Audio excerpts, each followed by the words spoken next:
three filmmakers with nothing in common. They thought they had it all figured out. They don't just follow the movies, they make them. Alexander Pavlak, Mario Silvas, and Jamal Alexander are the makers on film.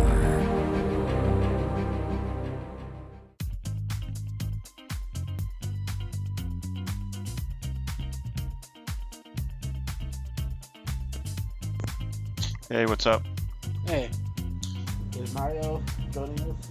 Mario is not joining us. He has a gig today. Ah.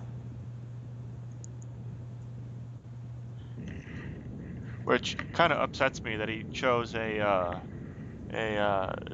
TV show on the week that he was going to be away.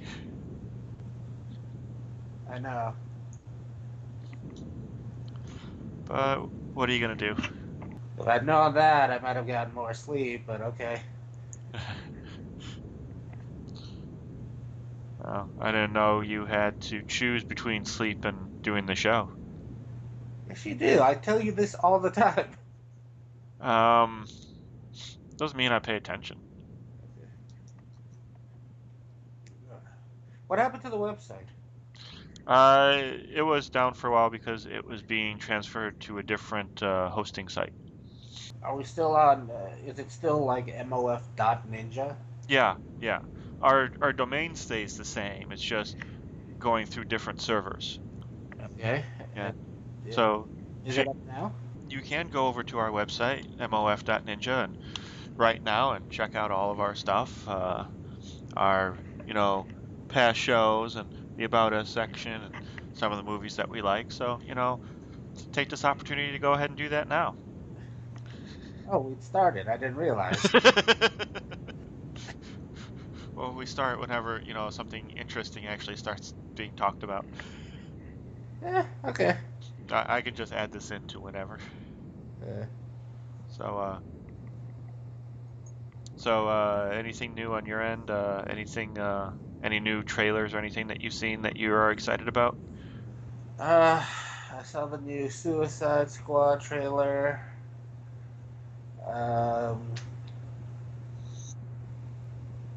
That latest one actually looked pretty decent. Yeah. It almost makes me excited to see the movie. I'm still not entirely convinced. Yeah, you know what? It probably is a theater seat for me because I usually see every superhero movie in the theater.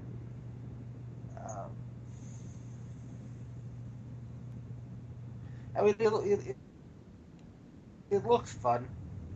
That director I don't usually associate with like big budget, big high CGI involved films. Like David Ayer, you've seen some of his stuff: Street Kings, Fury. He recently did a movie with Schwarzenegger, Sabotage, I believe was the title. Yeah, I saw Sabotage not too long ago. That was a really good movie. Um, uh, there are a couple of people in there that I don't normally like in movies that I liked in that one. So Ayer seems to be a really good director and getting his people to do what he wants. Yeah, he's definitely a man-to-man type. What was the End of Watch was the other one he did. I haven't seen that one yet, but that one is quite the opposite. You're absolutely right. That one's a gritty, kind of hidden camera, kind of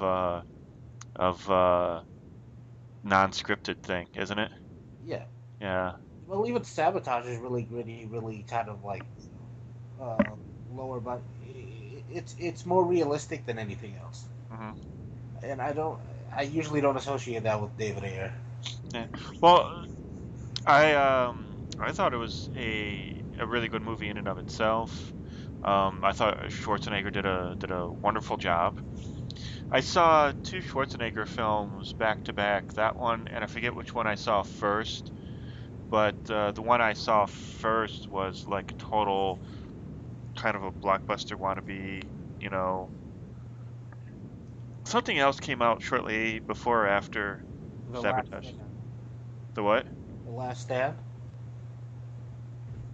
He's a sheriff. It wasn't that one. Something else. Then I guess I didn't see it right when it hit theaters or whatever. But yeah, I saw something else Schwarzenegger did that was almost comedically action adventure-y. And then I saw this one and I liked Sabotage way better. Wait, the other one you saw, is it old Schwarzenegger? Um, no, it was something done after The Last Stand. I can't remember what it's called. Oh, Jesus. I'm usually pretty good at this. I don't know that he did another movie. What was he in? I think it was. Give me a second. Might have been The Last Stand. Where he fight at the end, he fights on the bridge. No, I've seen The Last Stand. That's there it is. Yeah, it's got Johnny Knoxville on it, and they're in a school bus for some reason, Yeah, that would be The Last Stand. where they jump an SUV using a Camaro as a ramp. Yeah,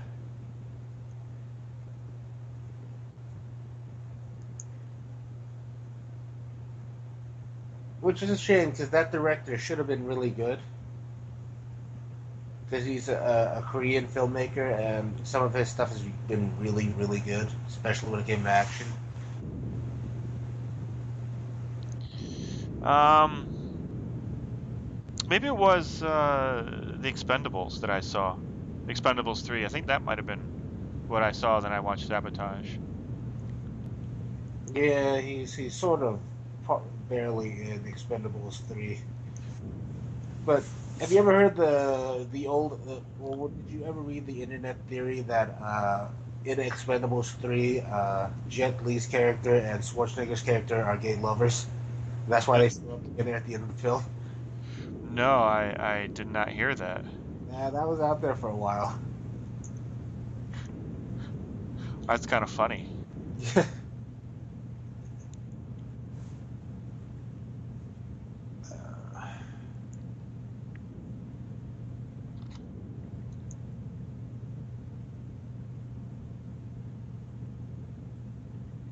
He's doing a Conan right now.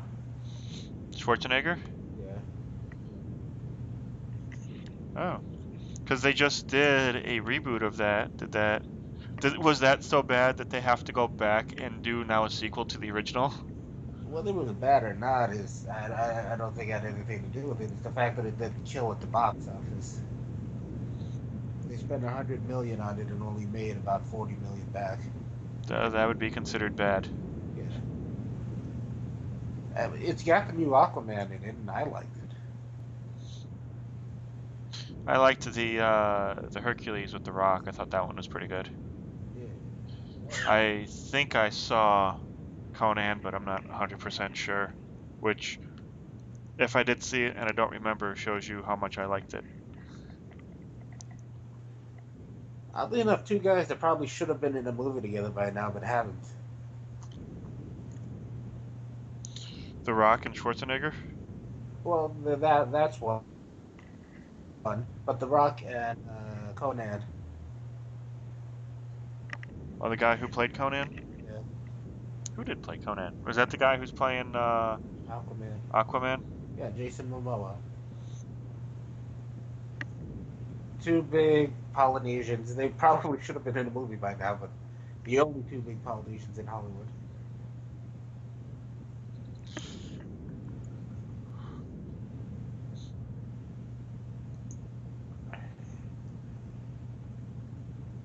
Who knows? Maybe he shows up in the next Fast and Furious movie. Maybe. Maybe he'll come in as the Rock's brother, looking for justice. Yeah, that's that's the only thing I can think of. Uh, Oh, let's see. He's going to be in the Justice League Part 1 yeah, as Aquaman before the Aquaman movie comes out. yeah. As it stands, he cameos in Superman v Batman. Is in the Justice League movie, and then does his own movie. Oh, he's been in a couple episodes of Drunken History. As what? Um, Jean Lafitte in their episode New Orleans, and then Jim Thorpe in the Sports Heroes episode. Okay. Ooh, he actually directs. He directed a film he starred in himself, Road to Paloma. And I remember this kid. I first saw this kid like, over a decade ago when he was in Baywatch Hawaii. Yeah, I watched Baywatch Hawaii. Oh yes, he was in Baywatch, wasn't he? Yeah, which by the way they're remaking with Dwayne Johnson. Well, Dwayne Johnson's probably playing that guy's part. No, he's playing Mitch Buchanan. Oh, is he playing Hasselhoff's part. Hasselhoff's part? Yeah. You know, Hasselhoff at one point played Nick Fury in some Marvel movie. I remember seeing it as a child, and as much as I love superheroes, then I realized, oh, this is crap. Well, you know, it's David Hasselhoff, but there's also David Hasselhoff at pretty much the height of his career. Hey, have you seen that weird trailer they have out now for some project with Knight Rider? With what? With Knight Rider? No, do they have a new Knight Rider thing coming out? Apparently, I don't know what it is though. I'm not entirely sure if it's a show or what the premise is for whatever, but it's just a shot of Hasselhoff walking out into the desert, and then Kit, the actual Kit, not the new one from the reboot, Hmm. Kit driving towards him. Um, well, it looks like they have slated for 2018 a movie based on the Knight Rider. Maybe that should be made for TV. I don't know. Um, Danny McBride? Oh no. God, they're not going to make it a comedy, are they? That's how they do all their remakes now. That is very, very sad. Yeah, I don't think you could do Knight Rider as a serious thing now. Why? Because Knight Rider is real now. It is pretty real. I remember when it used to be all science fiction to have TV screens in your car, and now all you need is a minivan. Yeah, and Google has self-driving cars.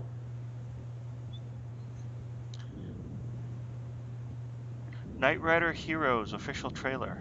Yeah, go ahead and watch it. I'll wait.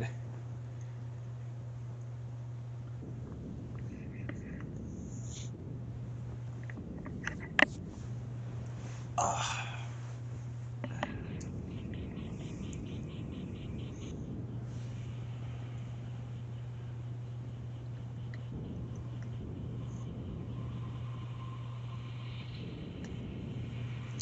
It just starts with a crotch shot of him. Yeah. Oh my God, he's old. Yeah. Well, they've tried like rebooting this show dozens of times. Well, not dozens, but like 4 times. I've only seen the TV movie followed by the series based on the TV movie.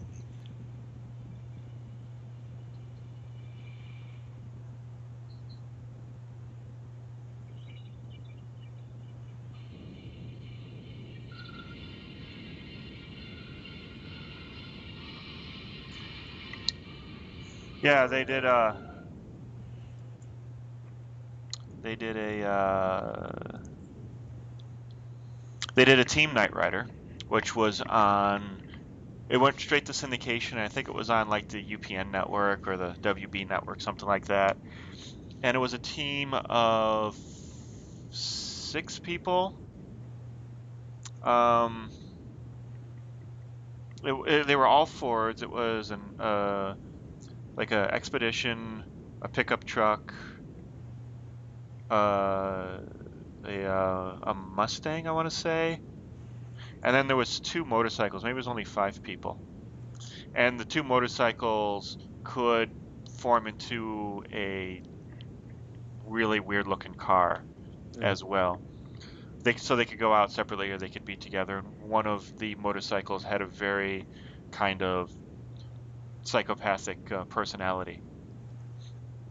So they had all these different Knight Riders, Knight Rider cars, and then people to go with them. And then there was something about the original David Hasselhoff, Michael Knight character, which it only went 1 season, so they never fleshed it out. And then they redid Knight Rider as a TV series 5 years ago. Yeah, that's the one I remember. Yeah, where they had the guy who played Senator Kelly from the X-Men movies as the guy who was the actual scientist who created Kit, and then he created another Kit, and it was funny too because he's all like, "Yeah, this time I didn't use a Trans Am, I used a Mustang," and he was all like proud of that and shit. And It then was a weird transformation of cars thing where the car could actually transform into another car. yeah, it could transform into it was a Mustang, but it could transform into the F-150, the Flex, and I think something else. Maybe like the Crown Vic or something. That was the thing that really kind of took me out of the whole thing. The hell is a flex? I'm googling it right now. It's a quote unquote crossover. Ah, never mind. Yeah, it was a new car that Ford came out with shortly before that series hit the air, so they wanted to, have it in the show. So they have two SUVs. That's kind of pointless. Well, one was an off-road SUV and one was more of a town and country kind of a people mover thing. It's they call it a crossover. It's really more station wagon like than it is SUV like. I Yeah. guess.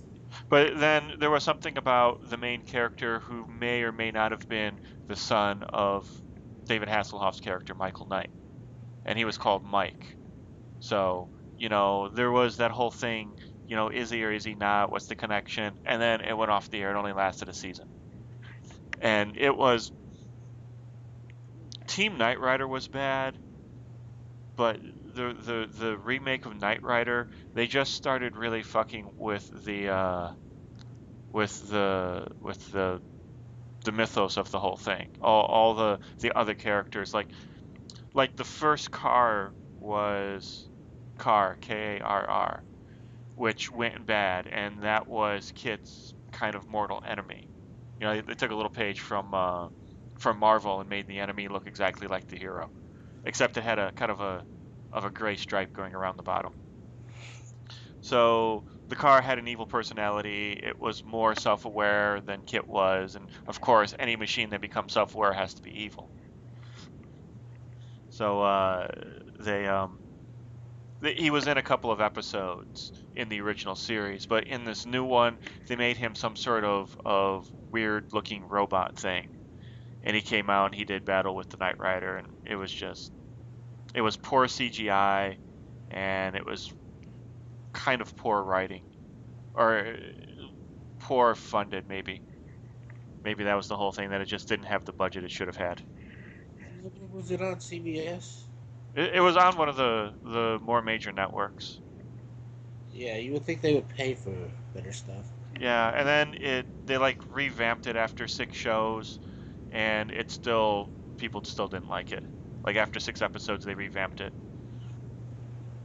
Yeah. And I didn't watch the original series. What happened to Kit? Did he die or something? okay, so in the new series, the car was voiced by Val Kilmer, Uh, which he actually did a pretty decent job. But in the original series, which I don't know how many seasons that went. Give me a second, I'll find out here. It went 4 seasons, it looks like, 82 to 86. Um, Kit survived all 4 seasons, and then they did a couple of made-for-TV movies where they put his artificial intelligence into different cars. Um, Actually, I think they did one. I think it was called Knight Rider 2000, and they had him originally. The thing that Michael Knight worked for, the government or the whatever for Law and Order, Foundation for Law and Order flag, that's what it was. They went bankrupt or disbanded or something. And the Knight Rider project got, scrapped, and they were going to basically tear Kit apart. So whatever scientist got the computer out of Kit and then put it in a 57 Chevy Bel Air convertible. So he couldn't see, he couldn't drive the car, but at least he was powered up and still alive. So then they ended up putting him in a Firebird, um, concept car, which was called the Banshee, which later ended up becoming the 1993 to 2002 Pontiac Firebird slash Trans Am. So they put it in that, and that looked actually really cool and very futuristic. But they only did one episode of that. I think that was supposed to be the start of a revamp for the TV show, and it just didn't have enough interest in it. Was Hasselhoff involved in all that? Yes, he was in Knight Rider 2000, and I can't remember if go away. I can't remember if he was trying to pass the baton off to somebody else, or if he was going to be that Knight Rider.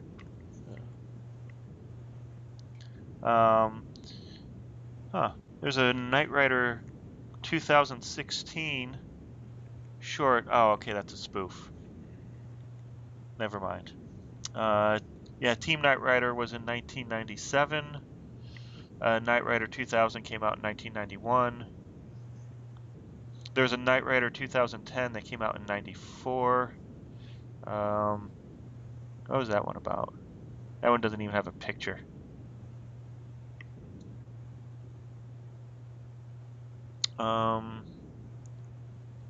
Loosely based on the popular television series of the 80s, this movie brings the story into an apocalyptic time and a new kit. Alright, so that's not, I would consider that canon.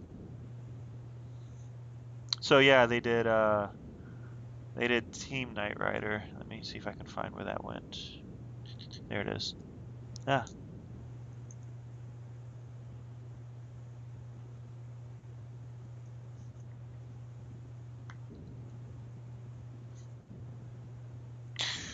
Yeah, so they had like 6 people, 5 cars. Huh.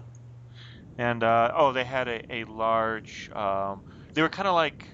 I don't know if you've ever watched Agents of Shield, that TV show. It was kind of like that, where they flew around in a large plane that was their base of operations, and then they were just airlifted and dropped off wherever they needed to be. Yeah. And then the new Knight Rider was in 2008, which it wasn't bad. It had some problems. Was it all the way back in 2008? Yeah. Wow, time moves. Yeah. So it was Justin Bruning was the lead character. Let's see what he's done since then. Nothing. Really? He did a movie called Blue-Eyed Butcher. And then something called The Thanksgiving House. But nothing really of note. He was in an episode of CSI Cyber. But has he actually been working steadily since? He's been in Hawaii 5-0. Looks like he was in a TV show called The Ringer. See, there's a reboot that went well. Hawaii 5-0, yeah. Yeah. He was on Grey's Anatomy for a while. Oh, so he does get work. He's fine. Yeah. Yeah, he's worked pretty steadily. Looks like mostly in TV, but Yeah, that's fine. As long as he's still out there getting his name out. That's what you do when you're kind of like a D-list actor trying to find your way to better work. You just take job doing like TV shows. That's what Jeffrey Dean Morgan did. yeah. Well, he got lucky because he got onto Stargate. No, wait, I'm sorry, I'm thinking of Jeffrey Dean Anderson. Yeah, and his career ended with that. With Stargate? Yeah. Yeah, but he was on not Spencer for Hire, MacGyver, and then he went on to Stargate. So he had a pretty good run. Yeah. He had 2 year after Stargate. Yeah, something like that. Okay.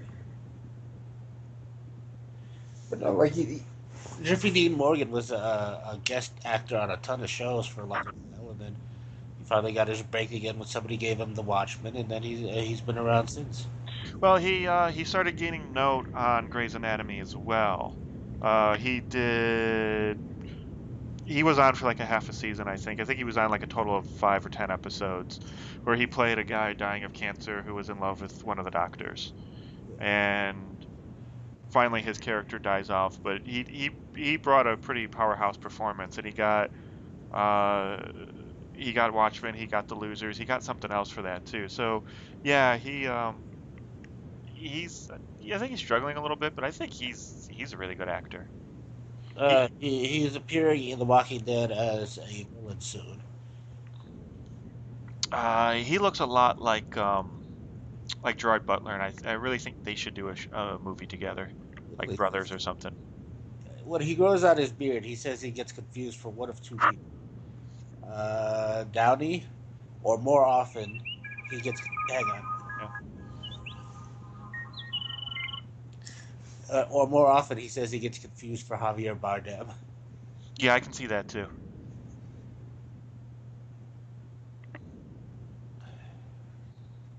Yeah. He's connected to a lot of people with the Losers, Zoe Saldana, Chris Evans, uh, Idris Elba. How do you pronounce his name? Idris, Idris, yeah. So, who just won a SAG award, but somehow still wasn't he gave one of the better performances of the year, I think. And then he doesn't get nominated for the Oscars. what was the movie? Beast of No Nation. Is that eligible for an Oscar? Yeah, he's eligible for a SAG for it. Well, SAG is acting. Yeah. I don't know if something that goes straight to Netflix is eligible for an Oscar. I'm not saying that it's not. I just don't know if it is. You know what? I would say yes, because it's not really a TV show, is it? No, it's a movie, but I don't know what the stipulations for it are, other than its time constraints. Yeah, Like, I think for the Oscars, if it's 40 minutes or over, it's considered a full length feature, and if it's under 40 minutes, 39 and under, it's considered a short. And I, that's the only thing I really know about that. I don't know if it has to actually play in theaters or not. yeah, I don't understand that. Like, how do they do it just based on theaters or just? Because I would think they would just take movies, period. You would think that, and you would think, well, then you'd have to look into like made-for-TV movies, like Yeah, that Michael Douglas one, where he played Liberace. Liberace, yeah, which everybody said was amazing, and he did a phenomenal performance in that. But I don't think he's eligible for an Oscar for that. I think Emmy is the best he can do. Yeah, which Which Emmy's no small feat. especially for the for the best actor in a miniseries or movie. By the way, that was technically a miniseries because it was 2 episodes, but uh, you could argue that was just a movie and its sequel. Yeah. Yeah, that's right. It was 2 episodes. I forgot that. Heather thinks he might have gotten a Golden Globe for that, which sounds right. I think he did. What is it called? Behind the Candelabra? Yeah, I think he swept that year. That he got the trifecta, the people that got the Golden Globe, the Emmy, and the SAG. Yeah, won 2 Golden Globes. Let me see what other awards he has. All in all, the Oscars. I mean, I dream of winning an Oscar someday, but really, I don't know if it's as prestigious as it once was. It seems very elitist more than anything anymore. I think. Well, I think it's always had that air to it, and that's part of its charm. That it's only the very, very top tier, the top levels of Hollywood that are involved. Yeah. Yes, he won the SAG, he won the Emmy, and he won the Golden Globe. I'm sure. Michael Douglas. I'm sure he picked up some of the minor awards too, like the Critics' Choice and the People's Choice.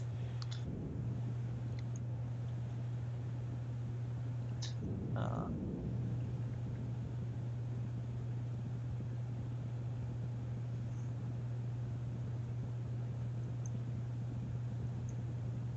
yeah, some of them more.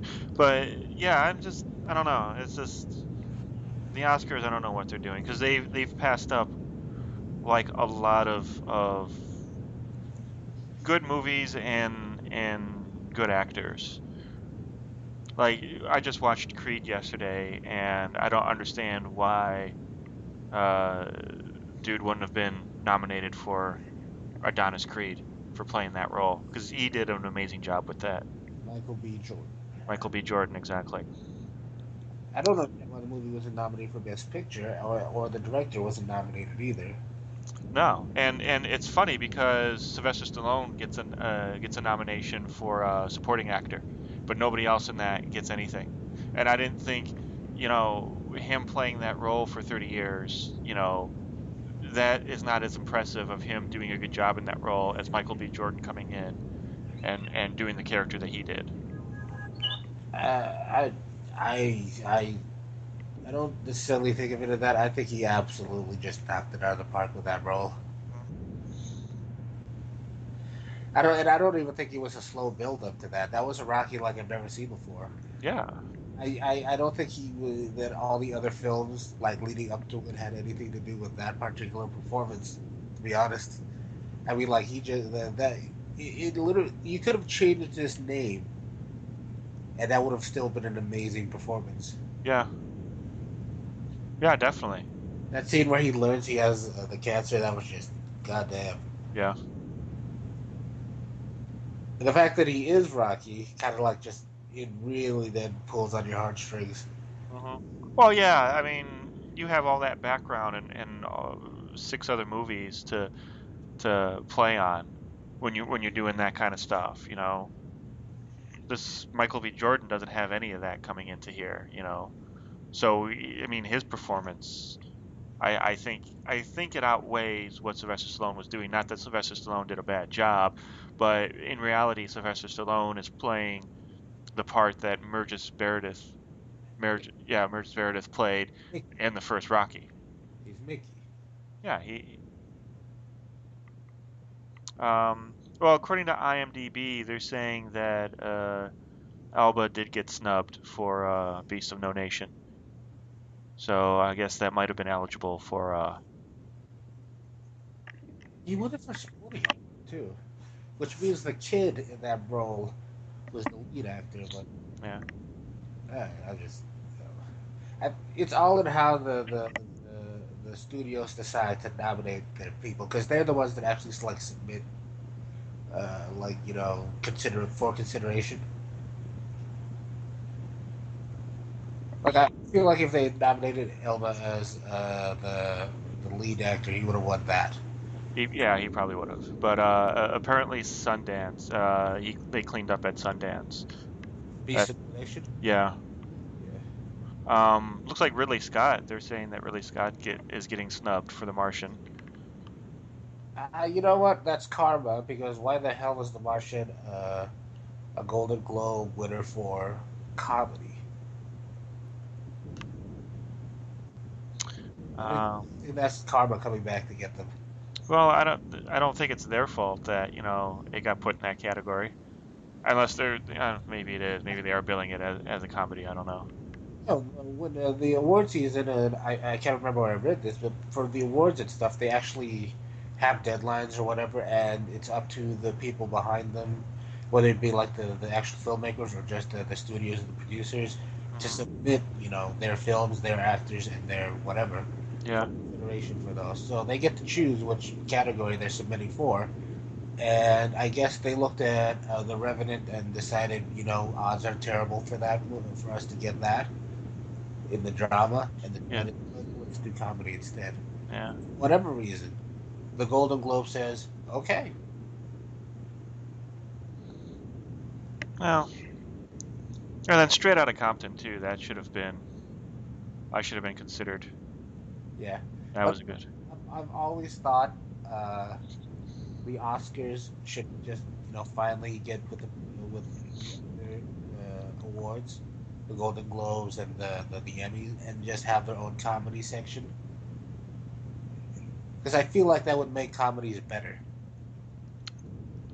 Like, That. movies don't work any less hard on their films than, like serious dramatic actors do. Dangle and Oscar in front of them, they're gonna bring their A game every single time they're out. Well, if you do it as an animated feature, then yeah, you can get an Academy Award for a comedy. But that's it. You can't do it for, Well, best comedic movie. but I feel like they should create that category. They used to have that in the Oscars, I think. But I feel like that if they did that, just good things would happen. Only I think people don't see comedy in the same vein as they see drama, which is sad because I think it's equally as important. I mean, it's very important to have these dramatic pieces like Will Smith's concussion, to get to point out what's going on in the world and what's going on behind the scenes. But you also need the comedies to take our minds off of these things. well, you can do both. I mean, comedies are parody and satire of the real world all the time. Yeah. But then, I don't know. Because like then what comedies do you think would be up for nomination this year? Whatever was nominated for the Golden Globes, except for you know The Martian.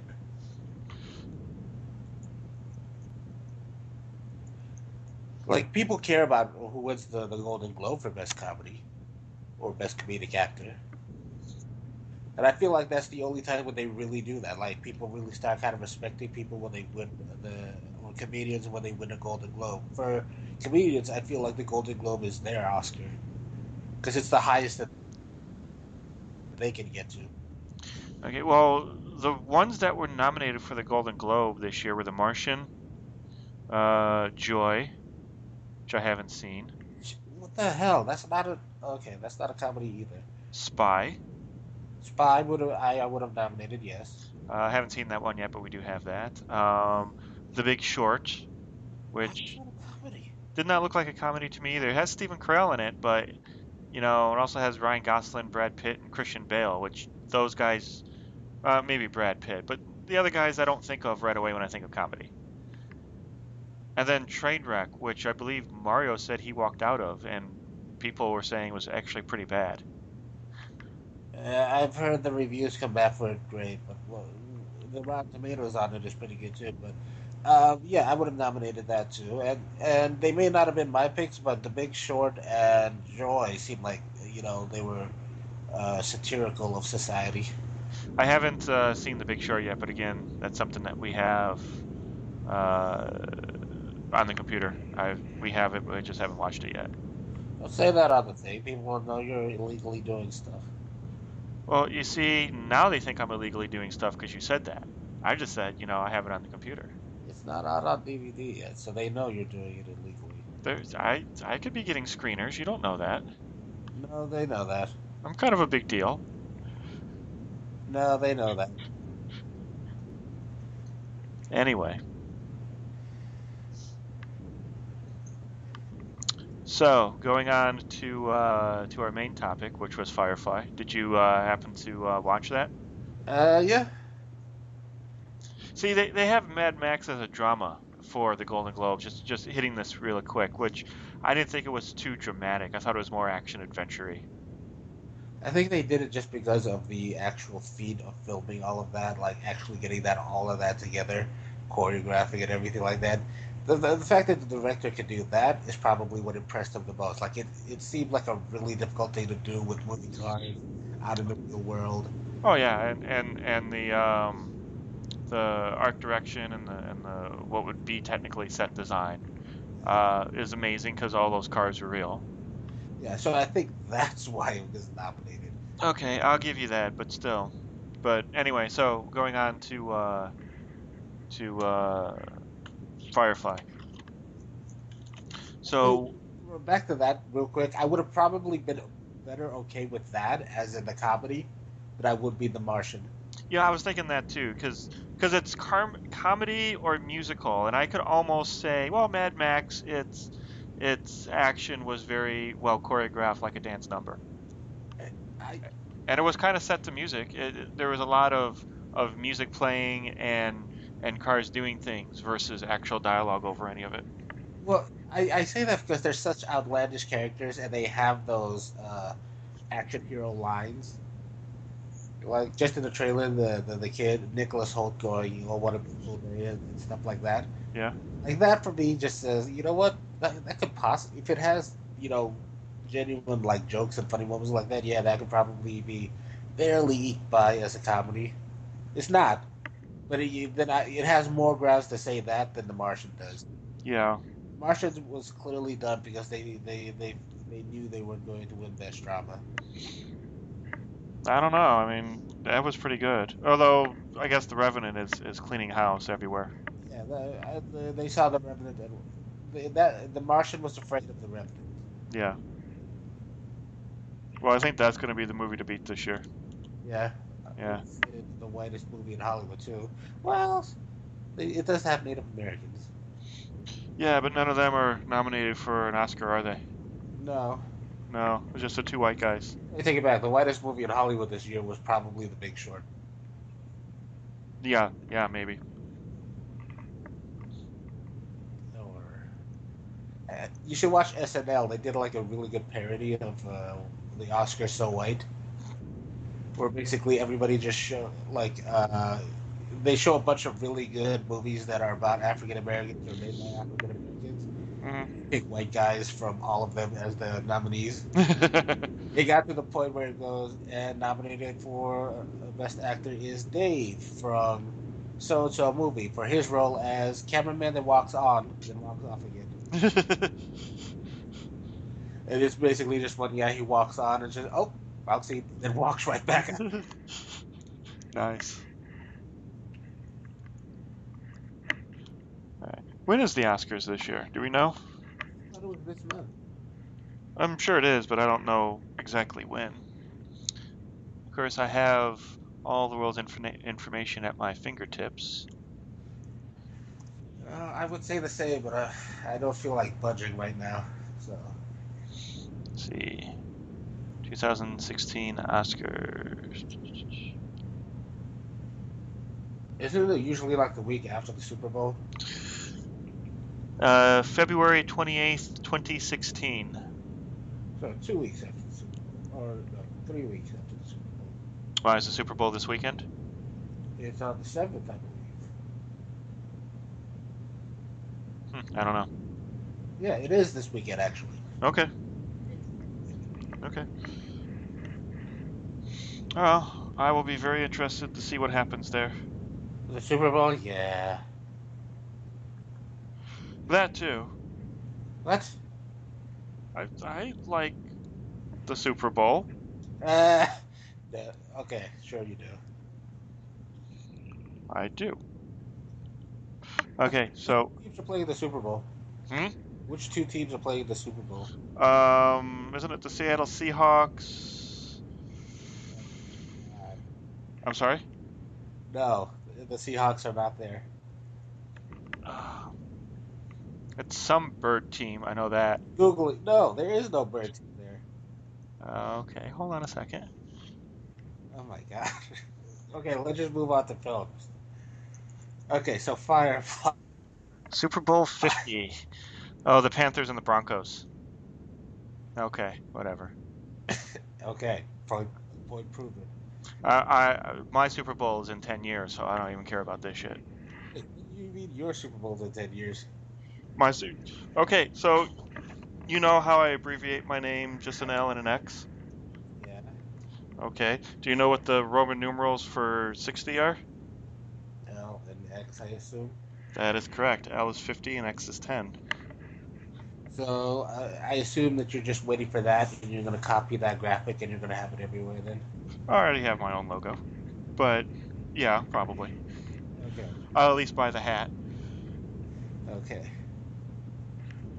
All If right. we still have hats in 20 years, 10 years. whatever. You're old. Blah, blah, blah.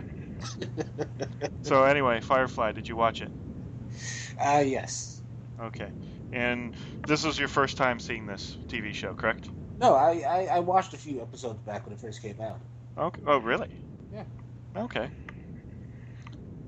So being at a different place, in your life, How did you feel about watching it this time around? Did you see all the episodes, or did you just watch a couple of them? I watched a few of them. In fact, I watched a few at the beginning and a few in the middle because it's usually the first 5 or 6 episodes that the show really starts to find its feet. Yeah. The people actually kind of settle into their characters. Like, honestly, if you watch the first 5 episodes of The Big Bang Theory, it's very unlike the rest of the series. Yeah. So and I find that's true of a lot of shows. Well, this show unfortunately didn't have very much time to do that. Yeah, But I thought the beginning, I rewatched just the first episode today, but I've seen them all. I thought the beginning, after rewatching it again, was actually very strong. There's very little in the way of exposition. It only gives you really what you need to know for that episode. didn't Whedon direct that? Josh Whedon? Yeah, Yeah, he wrote the whole series, and I think he directed all of them too. he directed all of them. Okay. I thought he did. He at the very least directed the first episode. Yeah. But yeah, he has a tendency of directing all or most of his TV shows because Wait. he did a lot of Buffy the Vampire Slayer, Yeah. and I think he did most of Dollhouse. That went 2 seasons. As I think about it, the more I think about it, yeah, I do see that he's really a TV director. As I think back on those two Avengers movies, Yeah. there's a lot of small shots there. Even at their most epic, there's a lot of small shots there. He when it comes to that though, he really shoots it with an eye of comic book panels. Yeah, Especially in the second one, in the beginning where they all fly off like their bikes and everything, and you see them all coming from left hand of the screen to the right hand and go slow motion. I saw that and I was like, that is so just a panel from a comic book. yeah. And So, I know a lot of comic book movies do that, but that seemed most like a comic book panel. uh, yeah, I think that was intentional. But I think the when I look back at the end scene, or the end battle, Hmm. feel like a lot of that he just left off to to other people, like the cinematographer and the stunt guy. Like maybe the scenes where they're talking is him, but I feel like the rest of that is him because it seems very commercial to me. Some of the fight scenes. Well, he's kind of like Quentin Tarantino in the regards that he's really good at dialogue. And I don't think he's as good in action as he is as as as you would think he would be doing shows like Buffy the Vampire Slayer or like Firefly or like Dollhouse. I mean, he does these actiony elements to them, but they're not really action pieces. Well, that's the thing of each of those shows you just mentioned. It's not they're not action shows. In fact, there's only portions. You could cut out the fight scenes in Buffy, and all of a sudden it's not it's a completely different show. Yeah, it's a teen angst drama. Yeah, and you can and for Firefly in particular, it's a procedural. Most of the show is spent with people talking on the ship. But yeah, there's that. It's very much a western in space, and from that first from that first pilot episode that we see, we get that, and it's very heavy that that's what this is. And it's just like he does some really cool things, some gimmicky things, like this amalgamation of America and Japanese cultures, where all the swear words are in Japanese, which is a cute way of getting past the censors with all that. And some of the Japanese writing and the Japanese culture is infused into it. Um, we see the war that goes on, so very much like the Civil War, and how cowboy movies that usually take place in like the 1800 or the 1880s, have those few characters from that war. So we have that character from the Civil War, Yeah, and his ship is, the shape of a horse. kind of the shape of a horse. It's very much like like a building in a town, like a hotel, like the bar in the town. By the way, it bugs me that they never get the proportions right on the ship. They never what? They get the proportions wrong on the ship. How so? Because there's like live shots of the ship around, and you see how big it is as compared to the actual people. But the sets on the inside are always too big. Like there's no Oh way yeah. they fit into that small area. Oh yeah, yeah, yeah. It's yeah, because they would have had a very difficult time building, an actual outside ship that big and moving it around and such. Right. And we So just, yeah, I find with the CGI thing, just yeah, make the ship larger so it doesn't seem so obvious. yeah. Because it makes because it is like you said the saloon and all the sheriff's all in it's the town all in one ship. Hmm. Yeah, it makes it feel as though the ship should be like the size of like Star Trek: The Next Generation ships, like half a mile long. Yeah, yeah. It should be, and it does have a feeling of them cheating the size of it with how the rooms are set up and everything, and how the bridge is set up. It's a ship large enough that there's a brothel in it. Well, the brothel itself is just a shuttlecraft. Right, which by the way, it's not actually visible on the outside of that ship. So it's on Um, the inside. yeah, it kind of hangs off. Well, no, it doesn't hang off. It goes inside of it somewhat. I don't know if there's a door that closes behind it or not. So it's that large, and yet when you see the ship on the when somebody's standing outside the ship, it looks terribly small. Yeah.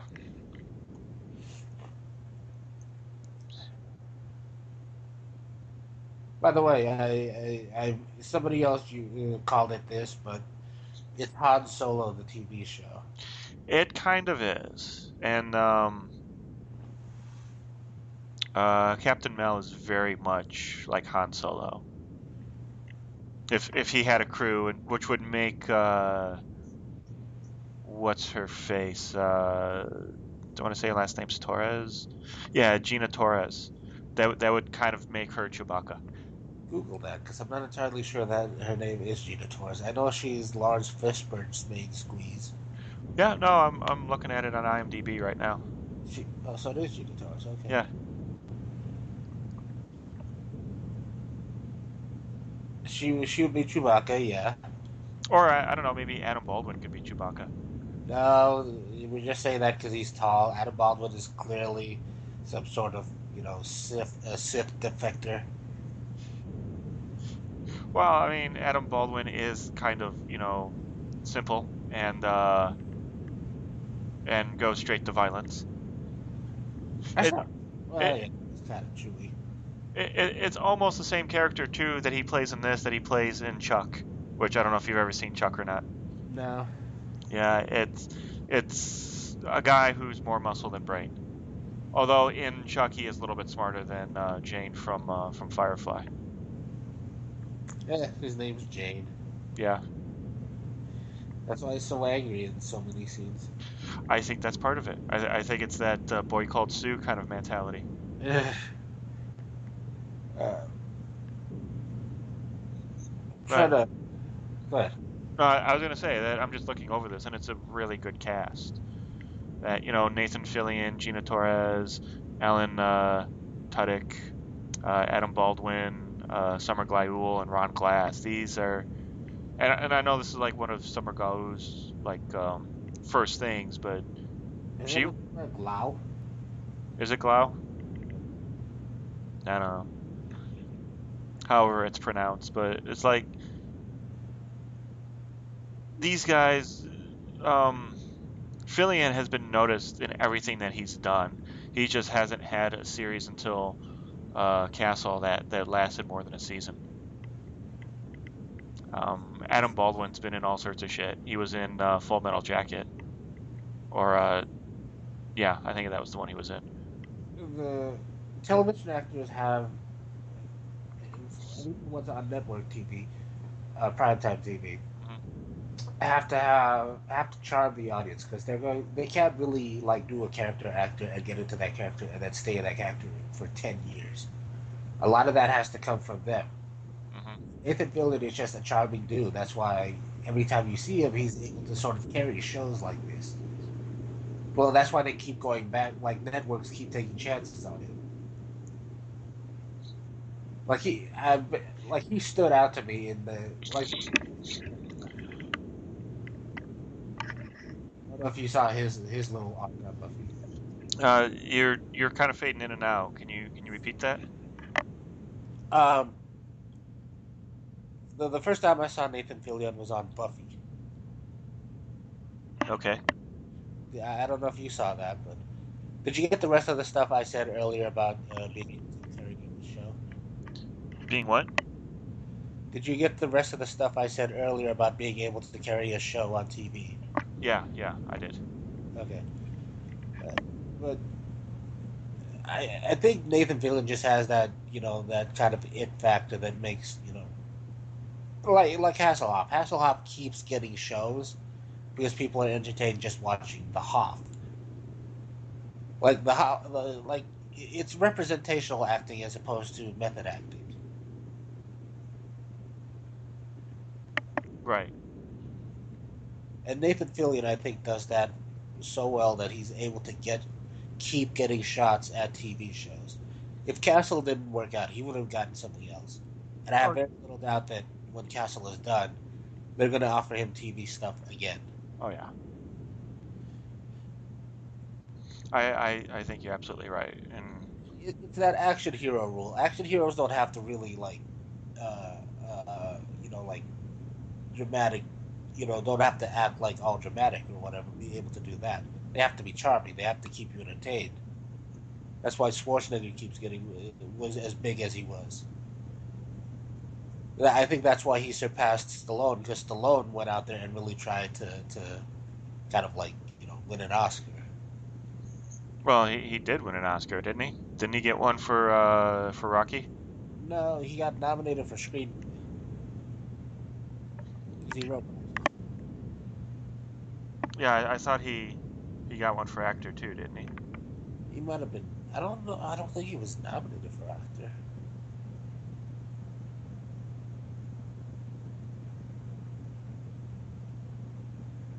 Give me a second. I'm looking it up now.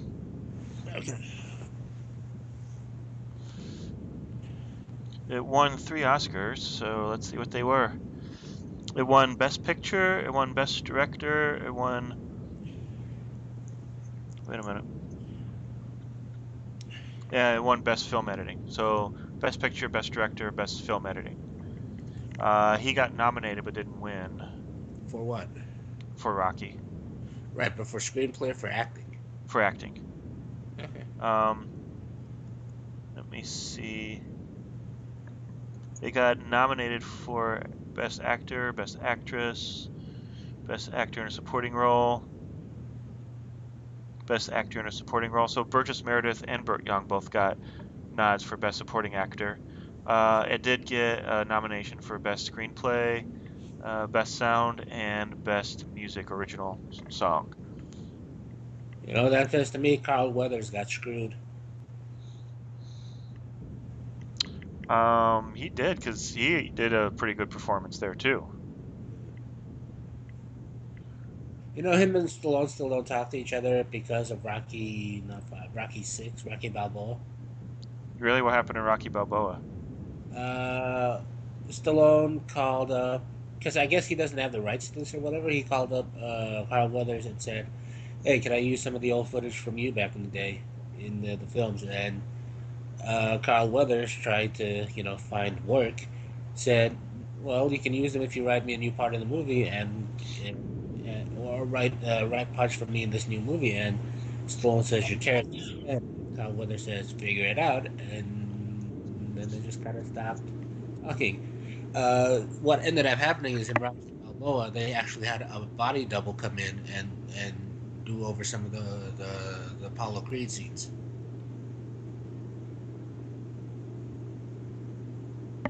Wow, I didn't realize that happened. Yeah. To That's this day, they're still not talking, which is probably bad for Carl Weathers because they could have at least tried to bring it, like at least him do voiceover or something for the Creed movie. yeah. Just think he could have been his own body double. Yeah.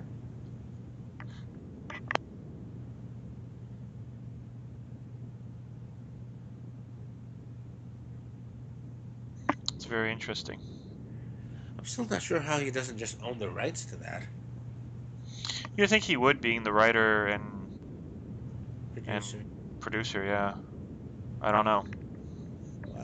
Why would he even need to consult Carl Weathers for that? He owns the movie. It might have something to do with your likeness. You might have to have permission for that. I don't know. Right, but if he's just no, when I say they redid shots with him as with a body double, I don't mean like they filmed new scenes with Apollo Creed. I mean they actually took old scenes and then just inserted a new person into them, like stuff you've already seen. Oh, that's interesting because in this new one, they used the old footage. Yeah, yeah. So I wonder how they got around that. God knows. But yeah, Kyle Weathers. I feel like sort of shot himself in the foot because he could have been involved with this movie. Yeah, he could have been in flashbacks or something. Yeah.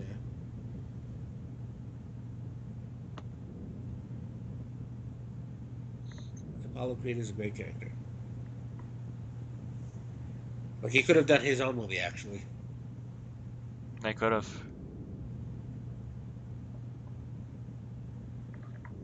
I wonder what Clubber Lang's kid is doing. Being angry. Yeah. Does he pity the fool too? He pities all the fools. I'd ask how Drago's kids are doing, but I know what steroids do to the male, reproductive organs. Well, they could have been artificially inseminated. Well, no, I'm pretty sure at this point, like as much as they were pumping into him, it's not Drago anymore; it's Draga.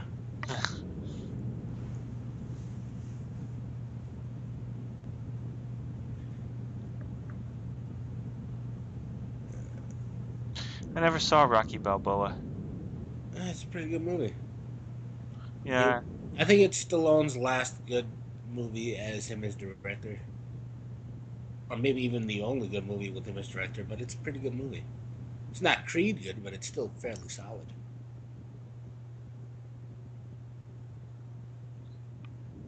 I would watch it. It's actually not that bad. I'll look into that one. And some of it is relevant to uh, Creed. It establishes that Adrian's gone and that Rocky now runs a restaurant. I don't like how they did the son in Creed though. How he just up and left to Toronto or whatever. Oh, well, that's because, his son is dead. Yeah. Well, no. Yeah. The son wasn't even in the Rocky Balboa movie. They recast him with somebody. Oh, did they? Yeah, and they went through the actual like establishing of how he lives in his dad's shadows, but then he gets over it in Rocky Balboa. So for them to say in this new movie that he just couldn't take it anymore and moved to Toronto, Canada, kind of bugs me because then what was the point of the whole that whole subplot in Rocky Balboa? Well, I mean, if he's going to train, Creed's kid, why not just train his own kid, I guess. So you have to have a reason why he's mentoring this kid. Well, he said that in the movie, like he didn't take the boxing. Yeah. But for those people who didn't watch, or, it's just that if you did watch all the movies and you're like, well, why isn't he training his own kid, or, yada, yada, yada. And actually, it kind of would have been cool if we see his kid, being all like, hey, how come he's spending time with this guy and being all jealous about it? That might have been actually interesting. Hmm? By the way, those two first fights in this film were just one continuous take. Yeah, Those were pretty cool. those were. I was actually quite impressed with that. There's actually a lot of shots like that in Creed, which I thought was really cool. I like shots like that, especially if you can make them interesting, which usually means that you're moving the camera around a lot. Secondly, is that it made it feel very different than all the other Rocky films, because the Rocky films are kind of there's some movement there, especially when he's running up the stairs. That was the first use, the first on-screen use of a Steadicam. Um, so there's some really cool shots like that, but it's a completely different feel because it's a completely different person. It's still in the same universe, but you had to do something to set it apart, and I thought that was a really cool choice of the directors. And yeah, they did that boxing scene like 13 times or 15 times. They just had to do it over and over again until they got the take they liked. Oh, and they waited for the perfect moment to use the theme, the classic theme song. Yeah, I felt like they waited till the absolute perfect moment to do that.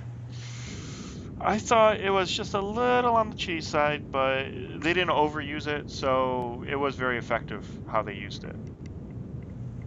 Wait, I think we're thinking of two different, because it only happens once in the movie. Yeah, Okay. yeah. No, I'm saying that there was a little bit of a cheese factor there, but since they didn't overuse it, they only used it the one time, that it had the desired effect that you would want for something like that.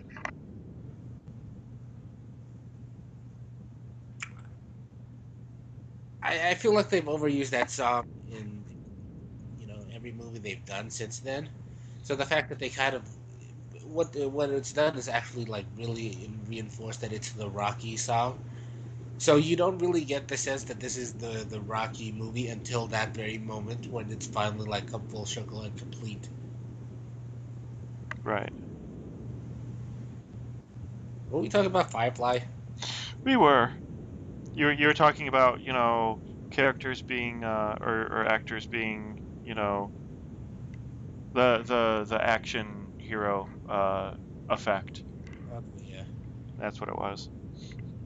But yeah, they're to Nathan Fillion. Yes, there is kind of a feel like that where he's he just seems like a fun guy to hang out with. So they put him in TV shows because it makes you want to go there and hang out with him. Yes. And even when you watch him speak, like if you go to Comic-Con and watch him speak, he seems like a great guy that you'd want to hang out with. And I don't. His acting is like that. Yes. Well, no, he is like that too. He was talking. He was doing a talk at a Comic-Con 2 years ago, I think it was, and when he got done, answering somebody's question, he throws him his watch, and then he points to the person on the other side of the stage, and they ask him a question, and he answers it, and if you've ever been to a Comic-Con, it's a long-winded kind of answer you usually get from celebrities, and if you're listening to the guy who played Captain Kirk, what's his name? Shatner. Shatner. If you listen to William Shatner, he won't answer your question. He'll just talk for 10 minutes and then say thank you and then look at somebody else and then they'll ask a question and then he'll go on a 10-minute diatribe that has nothing to do with the question you asked and then say thank you and go on to the next person. But Fillion did that. He was like, Wait, you're saying he sabotages the Q&A? yes, he kind of does. So Fillion was just the opposite. He was very charming, very enigmatic, and when he answered the second question, he's like, "Oh, I wish I could give you something. It was such a great question." And he looks down, he's like, "Oh, I'll just give you my watch," and he takes off his watch and throws it to the guy. And then he looks at the third person. He's like, "Go ahead and ask your question." And then you see his hand dip under the table if you're watching him, Mm. and he pulls out another watch and he just starts putting it on very nonchalantly. That makes me feel like he's preps for those cons like he does a TV role. Well, yeah, More thought and rehearsal involved. exactly, and he makes it an event, and he makes it fun. And if you're lucky enough to ask him a question, you get a watch, and it's probably a cheap $25 watch, but still, he brought probably 15 of those. I can imagine being the guy that got the first watch, and they say, "Oh my God, I have like a Nathan Fillion watch," and then he pulls out the other one and starts putting it on nonchalantly. He just slowly looks down at the watch he just got tossed.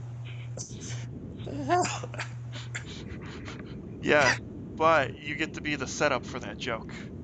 Yeah. And the second guy gets to be the punchline, and the third guy really is the punchline.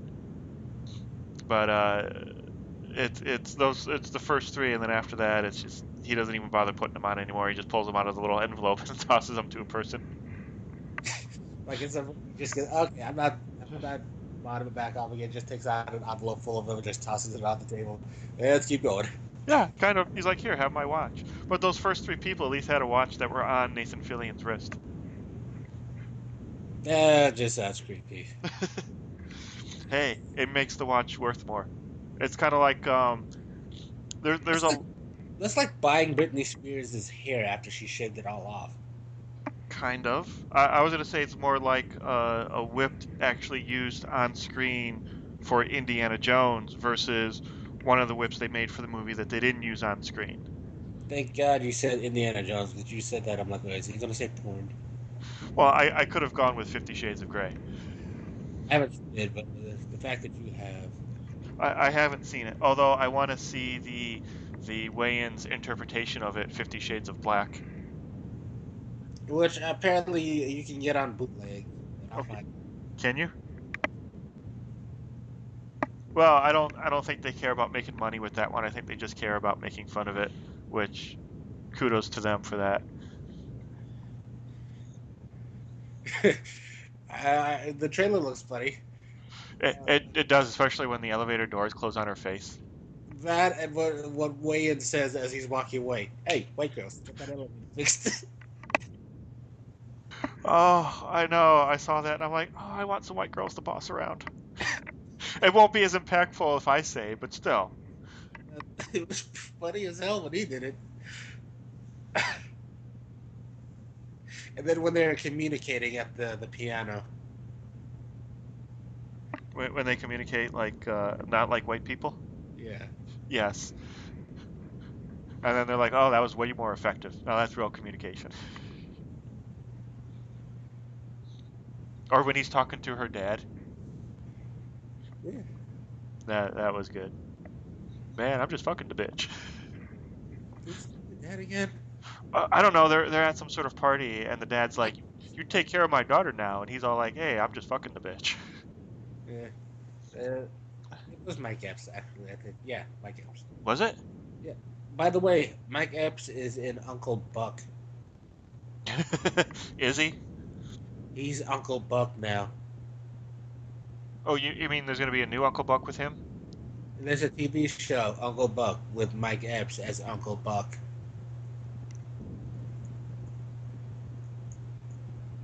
Is it like on now? I think it might have been on briefly and then canceled already. Because it somewhat sounds familiar. It's on ABC.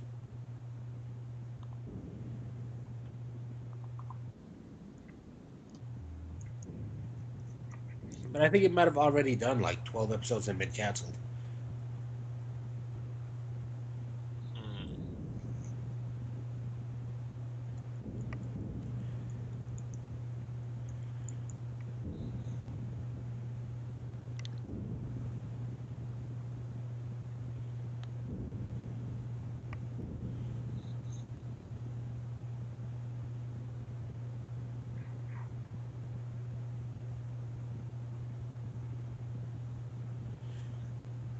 You looking it up right now?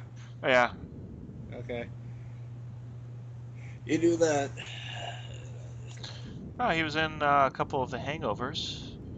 Yeah, it was. He was in Next Friday. Oh yeah, Uncle Buck. There it is. Buck Russell. It shows that the TV series is in pre-production. Looks like it comes out this year sometime. I do not have high hopes. Oh, he's playing Richard Pryor in a Richard Pryor movie. No! No! No! Uh, I don't know how I feel about that. I I would rather not see an actual comedian do a comedian biopic. Well, here we go. Kate Hudson plays Jennifer Lee Pryor. Eddie Murphy plays Leroy Pryor. Oprah Winfrey plays Marie Carter. Mike Epps playing Richard Pryor, and then Tracy Morgan playing Red Fox. Okay, that I can see. I don't want to see. No. I would Richard actually. Pryor, he deserves the best, and I would rather they got somebody who was going to be like, who went crazy just trying to become Richard Pryor. I wanted a method actor who's probably lived like, who probably spent the year prior living in Richard Pryor's old house. Like Elba. Yeah,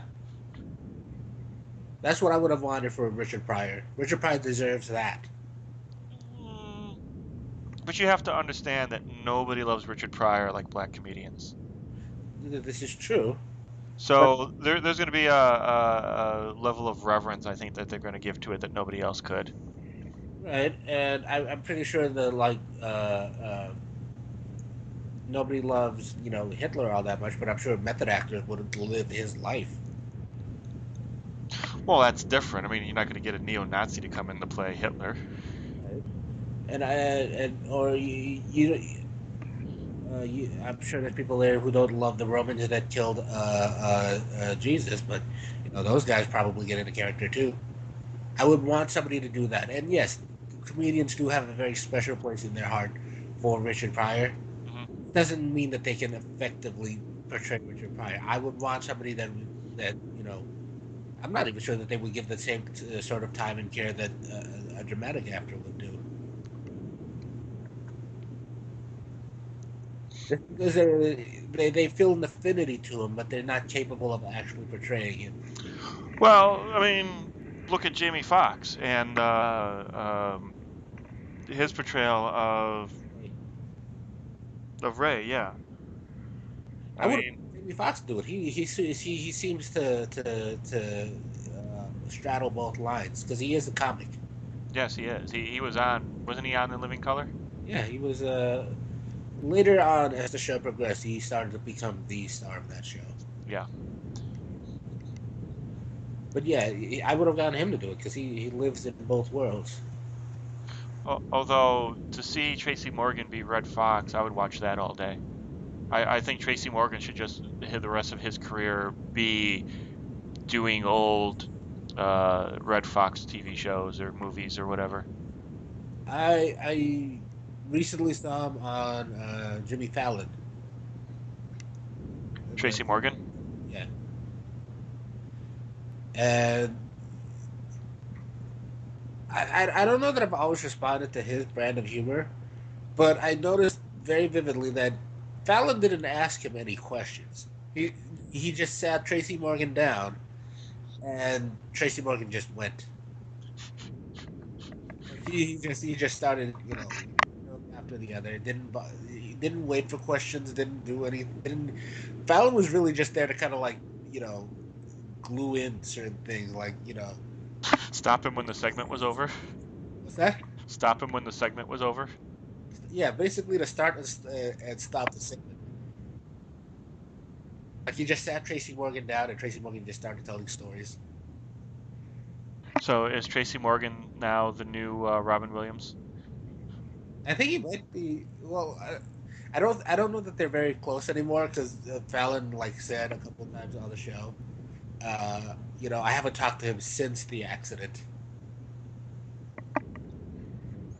Oh, that's right. He was involved in that accident, wasn't he? Yeah, Or he was all like almost paralyzed. he was in a coma, Yeah. medically induced coma, and you can tell he's been in the accident because he's really fat. Yeah, well, he's always been a little heavy set, I believe. Well, no, now it's this. He looks like me, Oh, wow. That is horrible. bastard. Hey, you Anyway, said it. anyway, but one of the running jokes he has in there was that the coma you were in, did it affect you? He says, yeah, but you'd never be able to tell. Well, something to that effect. Like he speaks slow. He does sound very different too. A little bit. When he was on some sort of award show, and he came out, and they gave him a standing ovation and stuff. He sounded like he had a stroke or something. Yeah, uh, some of his faculties didn't come back. Yeah. Maybe mental, but some of his motor skills are aren't as sharp.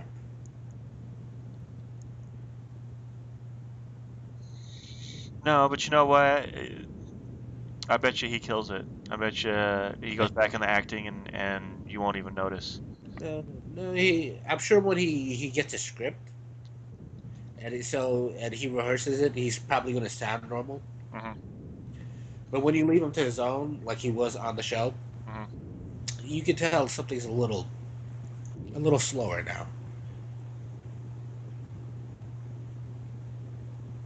And he does have a new show coming out on FX too, or Does FX, he? because one X isn't enough. Because Fox is getting fat. Mr. Pickles? I don't know if is that it? No, wait, that's 2004. Never mind. Um, I don't know. It's not on. It must be in pre-production then, because it's not on IMDb yet. Uh,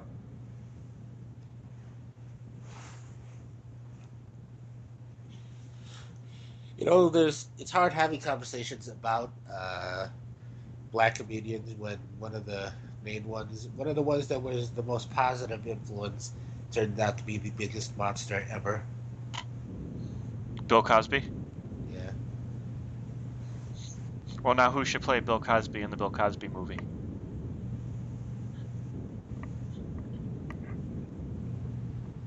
I'm trying to think of movies with rape, but I can't. By the way, your microphone's coming in all like scratchy and stuff.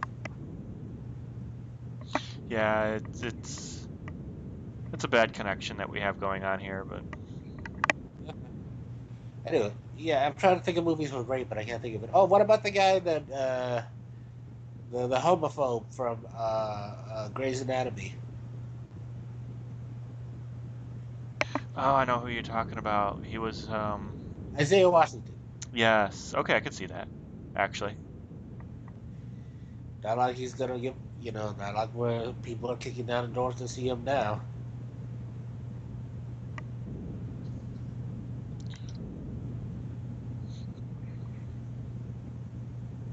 I just saw the video clip too of you remember Carlos Mencia, right? Yeah. I just saw the video clip of him like blatantly stealing one of Cosby's jokes. Did he do a good job at least stealing Cosby's joke? No, but that's why Carlos Mencia doesn't have a career anymore because he figured it out that he was stealing quite a bit of the jokes. Actually, he was doing it quite a bit, and it got to the point where Joe Rogan, you know who Joe Rogan is, right? Yeah. Like even confronted him on stage at the comedy club or whatever. That's how much people disliked him. Comedians just absolutely like they're a community into themselves, Yeah. and they absolutely didn't see it.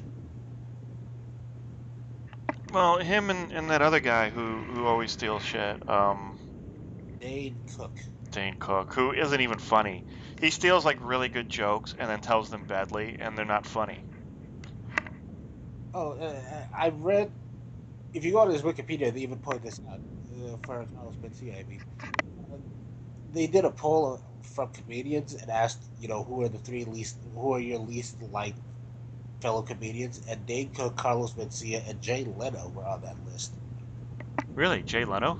I feel like the Jay Leno thing is because of what happened with Conan, and again, Conan is as much to blame, if not more so, than Leno in that scenario, because Conan actually said, either you give me the Tonight Show or I'm leaving for Fox, and they forced Jay out.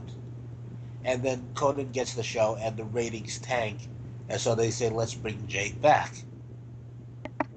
Yeah, well, I never liked Conan anyway, so I'm actually surprised they took that seriously. Yeah. I, Don't get me wrong. I like Conan stuff on TBS now, even though every time I see him, it looks like his expression is just utter defeat, like he lost the show, and it always looks like that on his face. Right. Like I'm just collecting a paycheck at this point. But I always liked Leno more than I did Letterman. Letterman was kind of a dick. Yeah, but that was his charm too, is that he went out and he just fucked with people. Like I always found it funny when he did the when he worked the drive-in at like the local McDonald's or Burger King or whatever it was. It turns out it's more than just a persona. You remember the sweep the leg kid from Karate Kid? Yeah. He actually kicked him off the show during a commercial break for no reason. Just thought he was boring and kicked him off the show. Well, I mean, if your guest is boring, but It wasn't even that. He was boring to Letterman. yeah. Oh. That's it.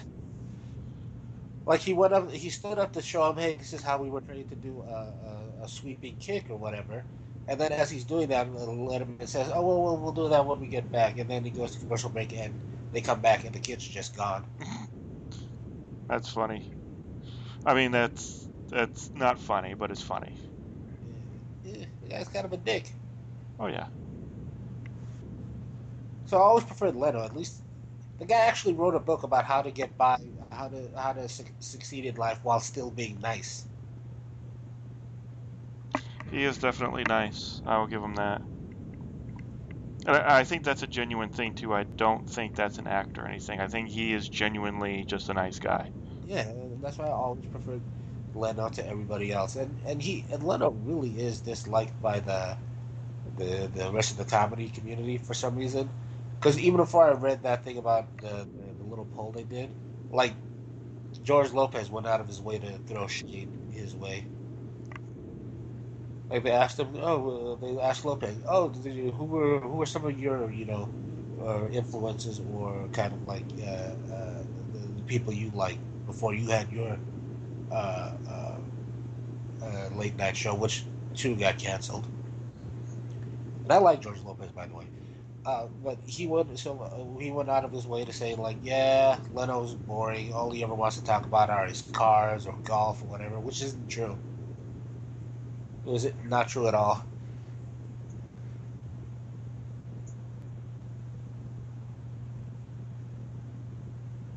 Well, he has his own car show now. Yeah, Jay Leno's Garage. I watch it all the time. Is that any good? For me, it's good because I enjoy watching shows about cars. I like, I've been meaning to watch it. I just haven't had the chance to yet. and he does sneak in some humor, but it's really more of a serious thing than anything else. It isn't a skit on the Tonight Show, basically. Yeah. Which, by the way, have you seen any of the Fallon stuff? I've seen a little bit of it. Yeah. What do you think so far? It's not too bad. Um, he's clearly not a stand-up comic. Jimmy Fallon is a sketch comedy guy. And Yeah. Yeah. that's not a detriment to him, except for the opening monologue. And he's gotten better with time. He's gotten better with time and just becoming more comfortable. But I remember watching that first episode of the Tonight Show, and it felt like he was starting from scratch again, even though he'd already done like a show for like I don't know 5 years prior to that.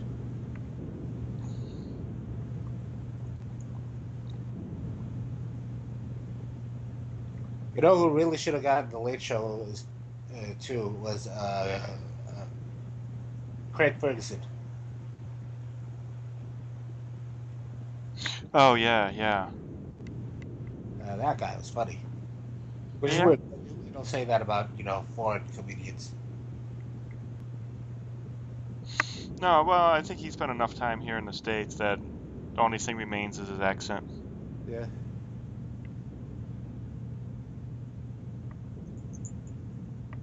I do love me some Stephen Colbert though. I've seen a little bit of the new show. Actually, the only thing I saw was him doing he did a debate between Trump versus Trump. Trump versus Trump. Yes. He has a ton of stuff like that too. I will give him this. He's one of the most articulate hosts of anything I've ever seen. He really is. Yeah.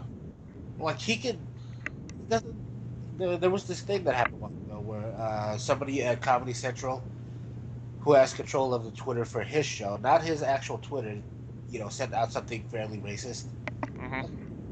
He sent out the Ching Chang Chung Foundation, whatever, and it offended Chinese people. Mhm. And Colbert came back the Monday after, and he just went on this long monologue. It was nonstop, and he was just really impressive. I will give him that. It was fairly impressive the way he was doing it.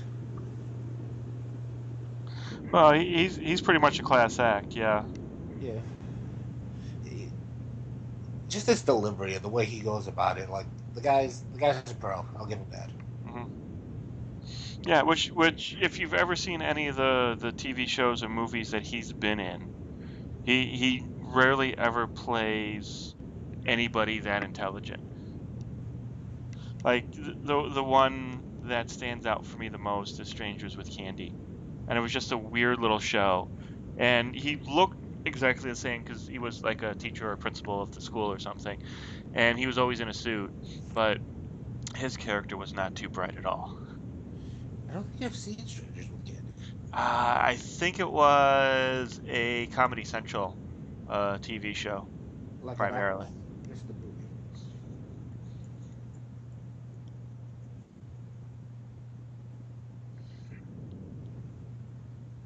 No, What was it? like an actual show or just a movie. No, it was an actual TV show. It went 3 seasons. Okay. Um, yeah, Stephen Colbert.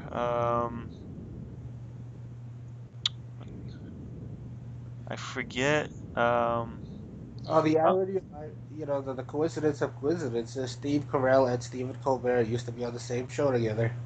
yeah, on the Daily Show. Yeah, and they had their own segment together. Yeah, yeah. Amy Sedaris was the lead, and then it looks like Stephen Colbert was actually one of the creators. Oh, Stephen and Amy Sedaris were creators of this show, and the show was about this 40-year-old ex crack whore who goes back to high school. I don't think I'm drawing a blank when it comes to Amy Sedaris right now. I don't know who she is. Um, let's see. Oh, Amy Schumer's been accused of stealing jokes lately.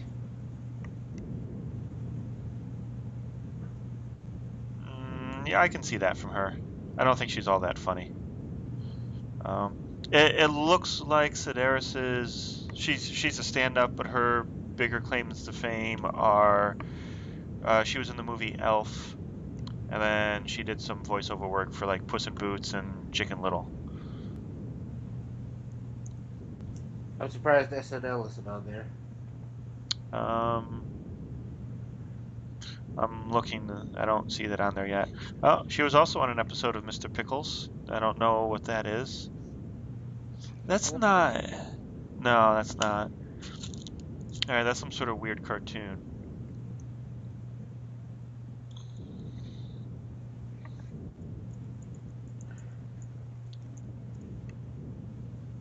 The dude from The Hangover, the guy who does Between Two Ferns, Zach Galifianakis. He's uh, he's got a new TV show coming out where he plays a clown who gets out of clown college and can't find a job clowning, so he becomes a rodeo clown. Jesus, man. Comedy is the hip hop world of movie in that a star is only a star for like 3 years. Remember when Zach Galifianakis was in All People Comedy, Yeah. and now what is he doing? It's called Basket because he's Basket the Clown. There you go. Ed Helms never even really took off after, even during the Hangover height. Which one? Ed Helms, Um, the nerdy of the Hangover guys. oh, you see him in stuff every once in a while. Yeah, but his career never really kind of like blew up. No, it didn't blow up. Not the way Galifianakis did, at least. No. Because everything Galifianakis did, no matter either if it was good or bad, it seemed like it was the biggest comedy coming out that year. It looks like he did The Office and he's We're the Millers, which I think that's also a TV show, isn't it? No, Where the Millers was a movie with Jennifer Aniston and Jason Sudeikis, where they play a fake married couple smuggling drugs into the country. Oh, wow, that sounds interesting, actually. Sudeikis is a drug dealer who hires a stripper, Aniston, as his fake wife. Which, by the way, lately it seems Aniston is just being really proud of her workout routine and does a bunch of movies where she's in lingerie. Oh yeah, she was in Horrible Bosses, where she was pretty much showing off her body. Yeah, Oh, she's in pretty decent shape for her age. yeah. Oh no. She's. I'd hit it. Oh, did you see the pictures of Susan Sarandon going to what was it, like the Golden Globes or something? No, what was it? Hold on. Don't send it to me. Now I gotta get up and actually. She went to the SAG Awards and she wore a pantsuit and a bra, and that was it. And Just the jacket, right? yeah, it was a suit jacket, a pair of slacks, and then a bra, and then nothing underneath the jacket. That's fine. I've seen similar looks before. Had the jacket open or something. Uh, well, you could totally see the bra and most of her boobs. But the thing is, the reason why this is such a thing right now is because she's almost 70 years old. People say she shouldn't be dressing like that. Well, okay. I mean, she doesn't look 70. No, she does not. I feel like that's the only really thing we should be focusing on. After you pass 50, do you still look nice? Then fine, wear stuff. Well, If you actually look like a real world 50-year-old, please don't. well, she has the money to get the boob lift and the facelift and you know have a professional come in to do her makeup and do her hair, so she does not look like a 50-year-old. There you go.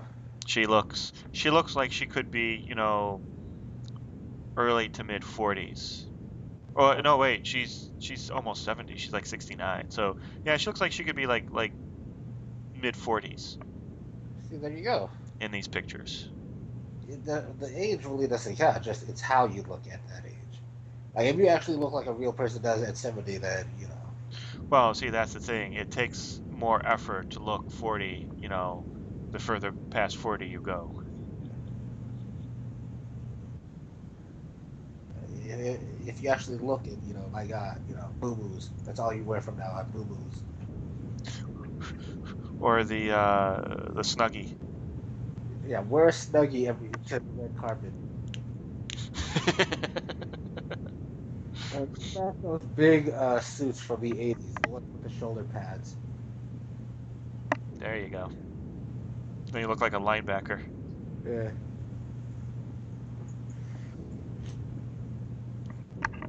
Were we talking about Firefly? We were.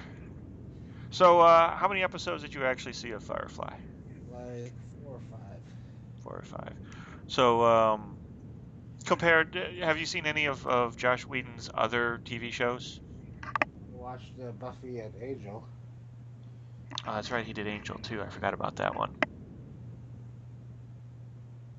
He was tertiarily involved in Angel. Angel was a spin-off to capitalize on the success of Buffy. Yeah. He was just like a producer on it. Well, it really capitalized David Borealis. Borealis. David Borealis is a constellation in a scroll that actually has David Borealis' face on it. Watch Yeah. Family Guy. What was that? Watch Family Guy. You'll get that joke. Oh no, I'm sure that is a Family Guy joke. It sounds like one. I'm sure, and I'm sure you're super thrilled about it. I stopped watching Family Guy a while ago, so. Okay. But I was just thinking, how does this stack up to some of his other stuff that, some of it way more successful than this one?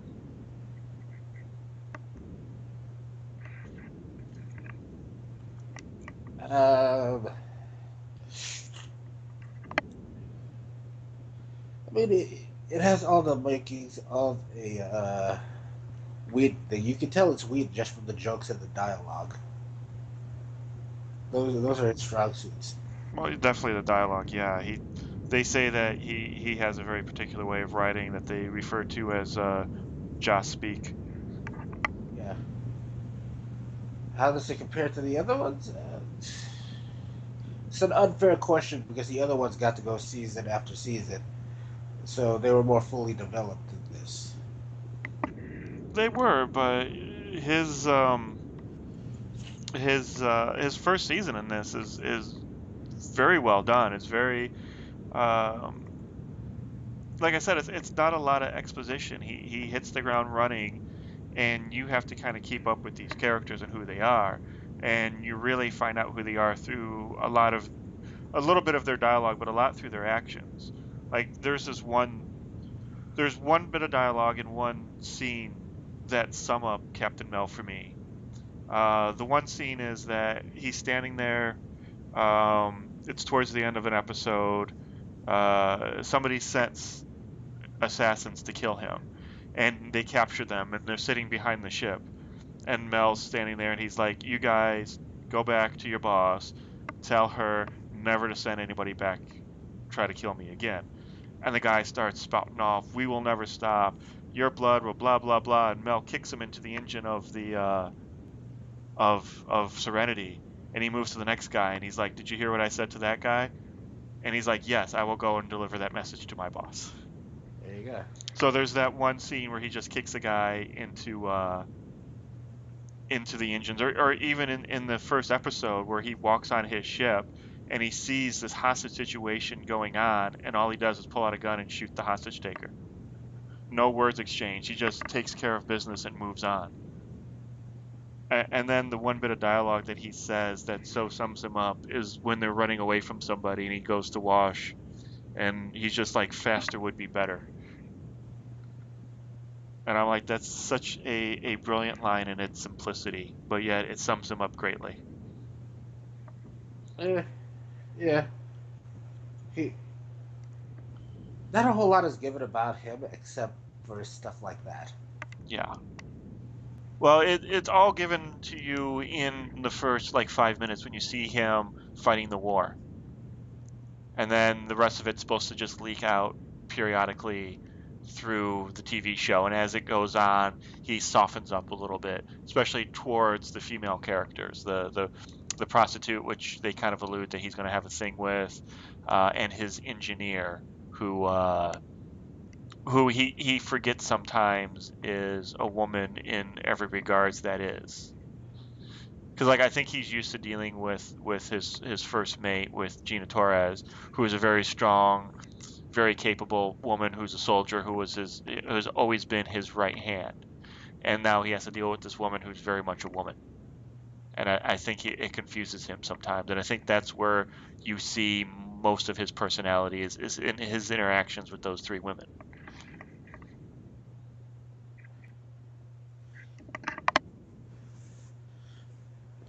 The kid. I think he sees the engineer as a kid. Because they all do, apparently. Okay, yeah, I guess there's that too. That Which, she's a very very sensitive person, regardless whether you see her as a kid or you see her as a woman. That he says stuff to her and it hurts her feelings. I, I have a hard time believing she's a kid. They could have at least cast somebody that actually looks like a kid. Emma Watson still looks like she's 12. We also Yeah, are going to look like they're 13 for the rest of their lives. I don't think Emma Watson was even a thing or a person during the filming of this show. Well, I don't think it was that long ago, but but you know what I mean. Like some people just kind of look like they never age out of puberty, like Ellen Page. Yeah, yeah. You're. When did this happen? 2002. 2002. Yes. So that was I think that was the year the first Harry Potter came out. Well, and she was a bit young, but yes, I understand what you're saying. The Sorcerer's Stone came out in 2001, so yeah, it would have been filmed around the same time, probably.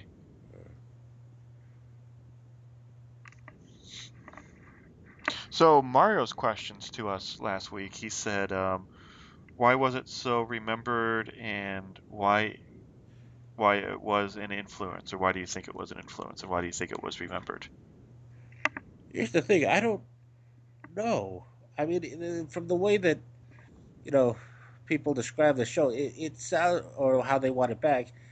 It sounds like they make it seem like they made a Star Wars, the first, the New Hope, the new one, Yeah. and then just stopped. And then that's the kind of hype the show is getting. Like, why didn't you continue? Uh, Don't get me wrong, this is a good show. It would have been a lot of fun, but I just don't particularly think it was all that groundbreaking. well, I think what it was is everybody saw the potential in it, and it's kind of the same mystique that Star Trek had. That it was groundbreaking in the fact that they just kind of went balls to the wall with what they decided to do. That like Star Trek just drops you into a scenario and you have to figure out what's going on, and it doesn't dumb it down for you. And I think that's what Serenity did. And I think a lot of people saw a lot of potential in it and wanted to see where it would go from there. They wanted to see what River was all about, and what situations Mel would get in and out of, and would Jane be a hindrance or a help to him.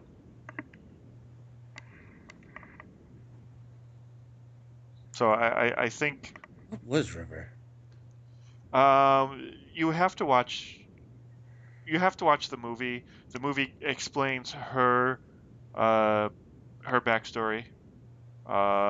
They experimented on her, and Like, college co-eds experimenting, or yes, college co-ed experimentation led her to have, almost superhuman strength and cognitive abilities beyond that of mortal man. as they say. No, what do they say? I'm waiting for you to tell me. I That was a setup for you, sir. Yeah, well, you started it. I want to know what you thought they said. Super STD stands for superpowers through.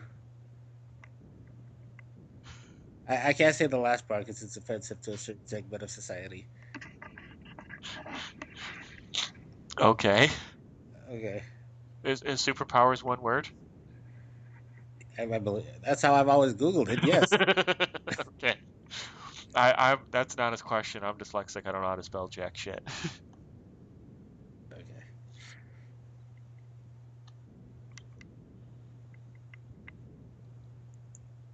So yeah, I mean, throughout the course of the show, they pose all these questions. I don't think they ever really tell you what the Reavers are, which The is way the Reavers are a huge plot hole.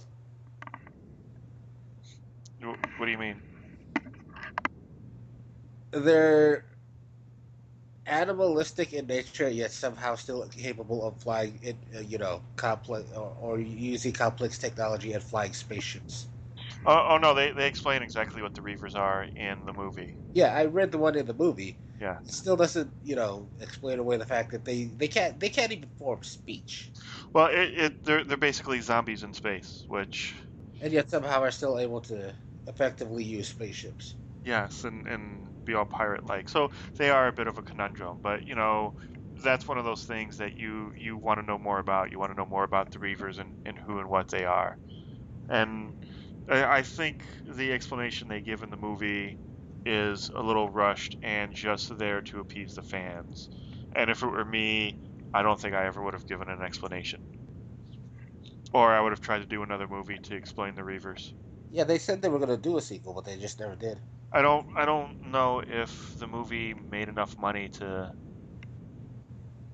do that. Did the movie at least seem like it was a little bit higher budget than just a television episode? Was it more than just a made-for-TV movie put onto a big screen? Um, oh, now I have to remember the movie. To me, when I watched it at the time, it seemed like you know how when you watch Star Trek: The Wrath of Khan, how much more real the ship looks and how much more real everything seems. That it does feel like a very big budget version and a very more realistic version of Starfleet and of Star Trek. Yeah, And how you don't get that feel from the TV show. It feels very much like, cardboard and Christmas lights. yeah. It the Serenity movie is kind of somewhere in between that. So, somewhere between what Firefly was and what like a really good realistic movie could be. It fell a little bit short of that, but it felt more than a made-for-TV movie.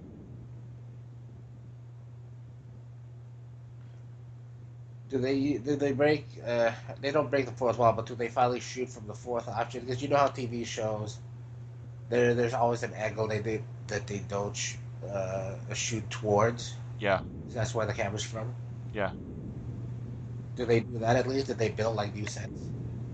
Um, Do you see the rest of the ship though? That also elusive fourth wall. yeah. I'm trying to remember. It's been a while since I've seen the movie. I think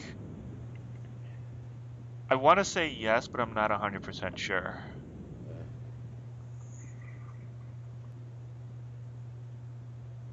How long did the show last? Like 13 episodes? Something like that. 13, 15 episodes. Um, yeah, the movie cost like a 40 million roughly to make, and it only grossed about 25 million in the United States. So yeah, they weren't going to make a sequel to that, which is a shame. I'm shocked that they made a theatrical movie based on a show that was canceled after only like 13 episodes. It might have been part of the cancellation because a lot of times, if the network knows they're going to cancel you, they will ask you how many episodes do you need to wrap everything up. And if they like you, if they think you have time to do that, maybe Serenity they didn't have that, so he might have negotiated that. Look, I want to do a Serenity movie, so I'll do something else in the meantime, another TV show, whatever. Let me do a movie later on, kind of a thing. And he might have talked it up really good that, look, I have this huge cult following for this, let me make a movie and I'll prove to you that, it's a hit. And he wasn't able to deliver on it, which is a shame because it's a very compelling show. Oh yeah, I mean, I can see how this will be the thing that leads into like, Battlestar Galactica. Um, I'm trying to think of some of the other sci-fi shows that came after this.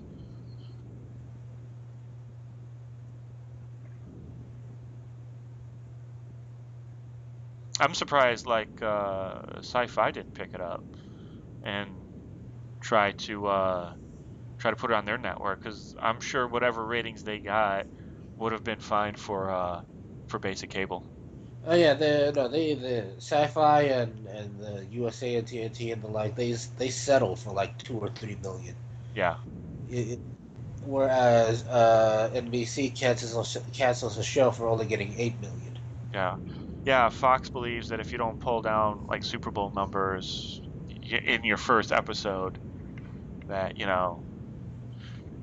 because Nathan Fillion was in a TV show called Drive, and it debuted after the Super Bowl, and throughout the entire Super Bowl, they advertised for this TV show that he was in, and it was kind of an interesting concept. It's kind of Cannonball Run-esque, where he plays a guy who it gets coerced into being in a cross-country race. They kidnap his wife. They force him to do this. He was the wheelman. Through the course of the show, you find out he was the wheelman on several bank jobs, and they kind of want him to steal something along the way and then exchange that for his wife. So they advertised the hell out of this, and I talked to people about it, and nobody remembers the TV show. And it only went 4 episodes. They made 6 of them. They never showed the last 2 because the ratings weren't what they thought they should be. And the first episode came after the Super Bowl, like immediately after the Super Bowl, and the second episode came the next day. And it was really well done, especially most of the show took place in people's cars. So it was really well done. They got some really good actors to be in it, and for some reason nobody knew it existed. Yeah, I think I read about that too. Yeah, Emma Stone was in it. Nathan Fillion, somebody else of note was in it too. If only we had a device that we could like type in questions like that, and then I know, right? If only.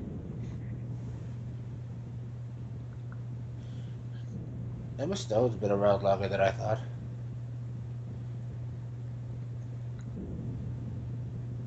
Is she fine? Oh yeah. That's like a serious matter of factual. Oh yeah. I concur with your analysis of that subject matter. We just like, oh yeah, oh yeah. Well, she was in a movie with Stephen Carell, and what the hell movie was that? Let me click on her name here.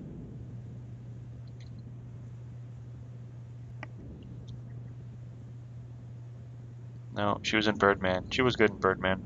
No, I forgot she was in The Help. She was in Zombieland.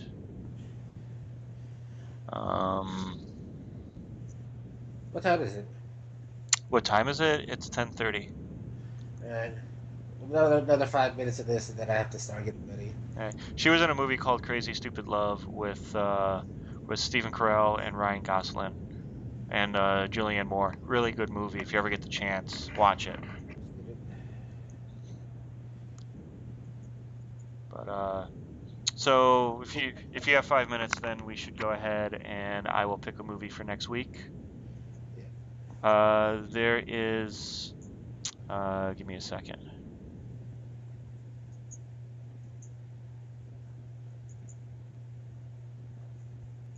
Not another dark one. It's a little dark. It's a Michael Fassbender movie called Shame. No, I really don't want to watch that. Why? Because he's naked. Here's what you do. Get some black construction paper, cut out a little No. rectangle, and Pick just... What? a comedy. No, I'm picking Shame. How about... Oh wait, you just saw the Creed. I did saw Creed. Let's force Mario to watch it. No, I'm going to force you to watch Shame. And I'm going to force Mario to watch Shame. I don't want to... No.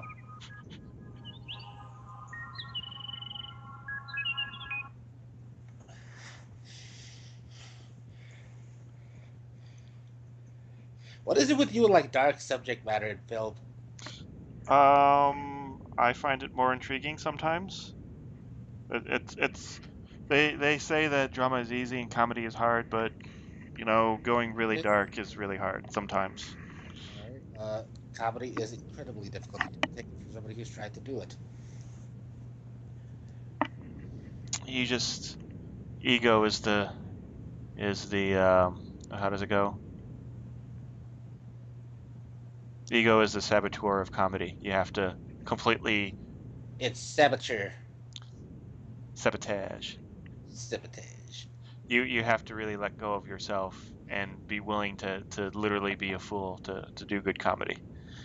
And I think a lot of people hold back. I know. It's fairly difficult. Yeah. But that's the movie we'll go with. You pick the movie after that, so you can go ahead and do a comedy if you like. All I'm saying is that me and Mario have been tossing out some pretty lighthearted stuff here, and you keep bringing us. Like, I did two comedies. Mario did Firefly, and you're doing Shame. Yes. But I will tell you this. Let me get to it.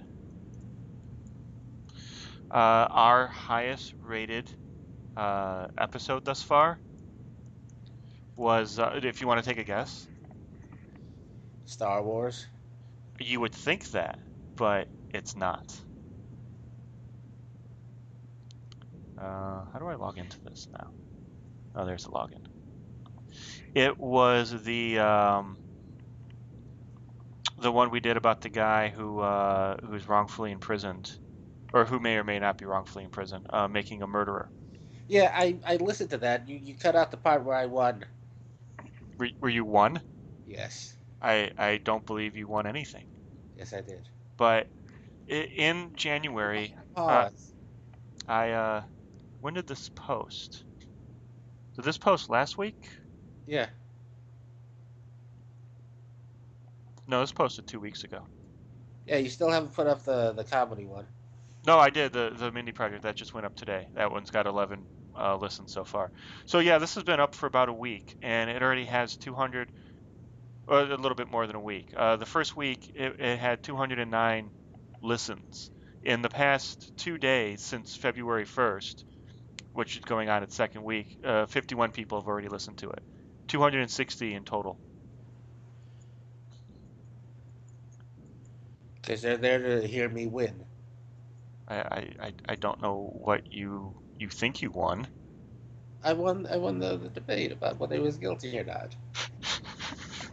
Really? And did you get a trophy after that win? No, but I got the Then you satisfaction didn't win of anything. beating you in that argument. If that's what you want to believe, there's no winner or loser. Which one of us forced a long pause? Me. Just because I pause doesn't mean you win anything. No, and then when you came back, you conceded. By the way, I noticed you cut that out, the long pause. But then you conceded when you came back. Yes, I cut out long pauses because they're boring to hear nothing.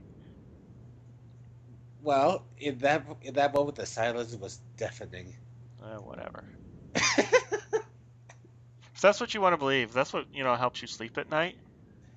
You That can go I ahead and believe all that. And if for those of you who listen to our show, if you're interested in stuff like that, there is actually another podcast called The Serial, or it's just called Serial. And it's about an investigative journalist. The first season is about an investigative about journalist who, what was that? Captain Crunch and all of that. Yes, and Booberry and Frankenberry and where they all are right now. Count Chocula has routinely been like discriminated against. He has, but that's only because he's chocolate. I'm telling you, chocolate lives matter.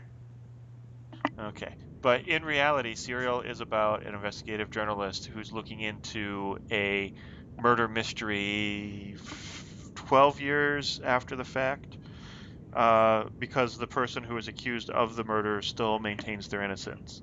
But she does it. People say that she's one-sided as well. I haven't heard the whole thing, but from what I've heard of it, she's not one-sided. She does explore both sides, and you are very confused at the end whether the person who's in jail actually did it or not. So if you're a big fan of those kind of mysteries, definitely go ahead and go check them out. And they started a second season, but I haven't finished the first one yet. I'm concerned about you and all the dark material you've been watching. Okay, well, You and I should sit down for like an SNL marathon or something. An intervention? Yeah, or that. Well, we'll see. But for those of you, speaking of seeing, want to see something interesting, head on over to our website, mof.ninja, where you can, listen to past shows, uh, leave comments on past shows. You can comment on whether you thought, Jamal won the argument about the making of a murderer or not. It's not pronounced now that you've cut out the most important part. What, the silence? Yeah, it was like a good like 10 seconds of you just kind of like bullying over. Just because I paused, it usually means that I've stopped paying attention to you. Pause, then conceded. And then I'm just trying to figure out what you said. I didn't concede. I said I said I didn't know what really happened, and that, I basically, pandered to the fact that you have an opinion, and it's cute that you have an opinion. It's wrong, but, it's cute that you have one. No, you came back and actually says, no, yeah, you're probably right. That's the kind of person that would do that. I'm not even paraphrasing. Apparently Apparently, the only part of it that's that kind of you what you remembered. exactly. Not Wow, that really meant a lot to you, didn't it? That you remembered it verbatim. gravity. Somebody's still holding on to stuff, aren't we? Yeah, you're all upset that, apparently if there's a winner and loser in a conversation, you lost that one. No, I didn't. I'm shocked that you guys felt so strongly about that one movie. I was very nonchalant about the whole thing. Yeah, I'm sure you were, with your little tear running down your cheek afterwards. No, like seriously, all I ever threw out at you was in fact, I think my exact words. All I'm saying is, you know, 87 or whatever on Rotten Tomatoes. I don't even, what else did we discuss? Because that wasn't our main topic. I don't remember. I know Heather was part of that. That's the reason why we got into that. Yeah, Was it Armageddon? Because it seems to me Armageddon would have led into.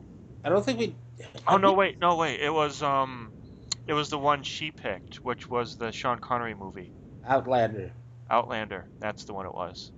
or Outland. Um, there we go. Where is Outland? Uh, it's 1041.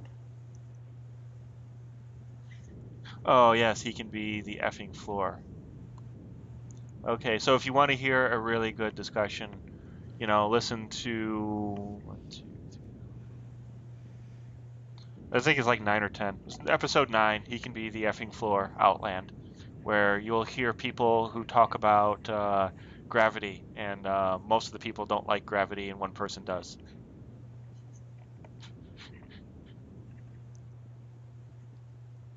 Again, still not entirely sure why we got into that conversation or why you're still holding on to it. I'm not holding on to it. You bring it up any chance you get. I actually don't. You're the one who brought it up this time. Mario brought it up last time. I just laugh every time you guys bring it up because it's hilarious that you guys still, think about it. Well, no, like when he brought it up that first time, you were immediately laughing at it, like you like it was some big thing that we did. Well, because callbacks are funny to me. Sure, I'm sure that's why. It is. But I don't actually ever bring it up. You guys do. You bring it up more than anybody, actually. I brought it up this once. You bring it up a lot. What else have I brought it up?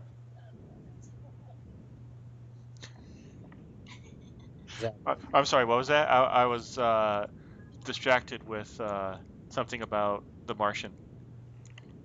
What else have I ever brought it up? Um, you've brought it up a couple other times. I don't note it down because, though it's funny to me, it's obviously not as sore of a spot as it is for you. It's not a sore spot at all. So why do you keep bringing it up? Well, what is a sore spot is that you seem to think that I was being a dick about the whole thing. I was just pointing out stuff. All right.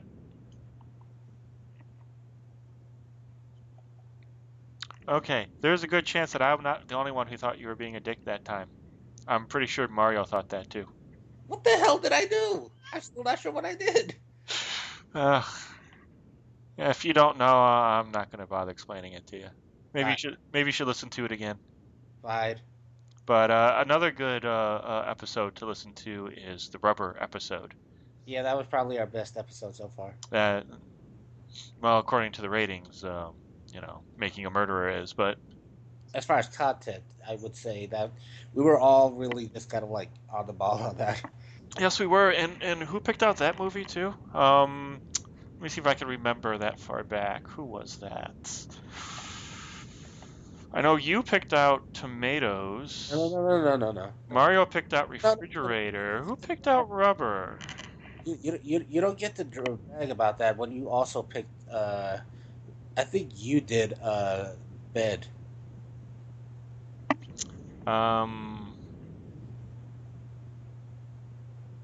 Actually, no, that was Mario who did Deathbed. So Mario did deathbed and fridge. One of you did one or the other.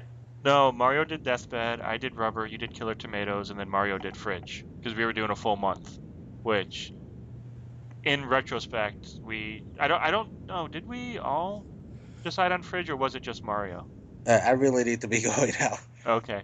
Well, thank you for joining us today, Jamal, and someday you'll forget about the horrors that was Gravity. See, right there. All right. Well, I will talk at you later.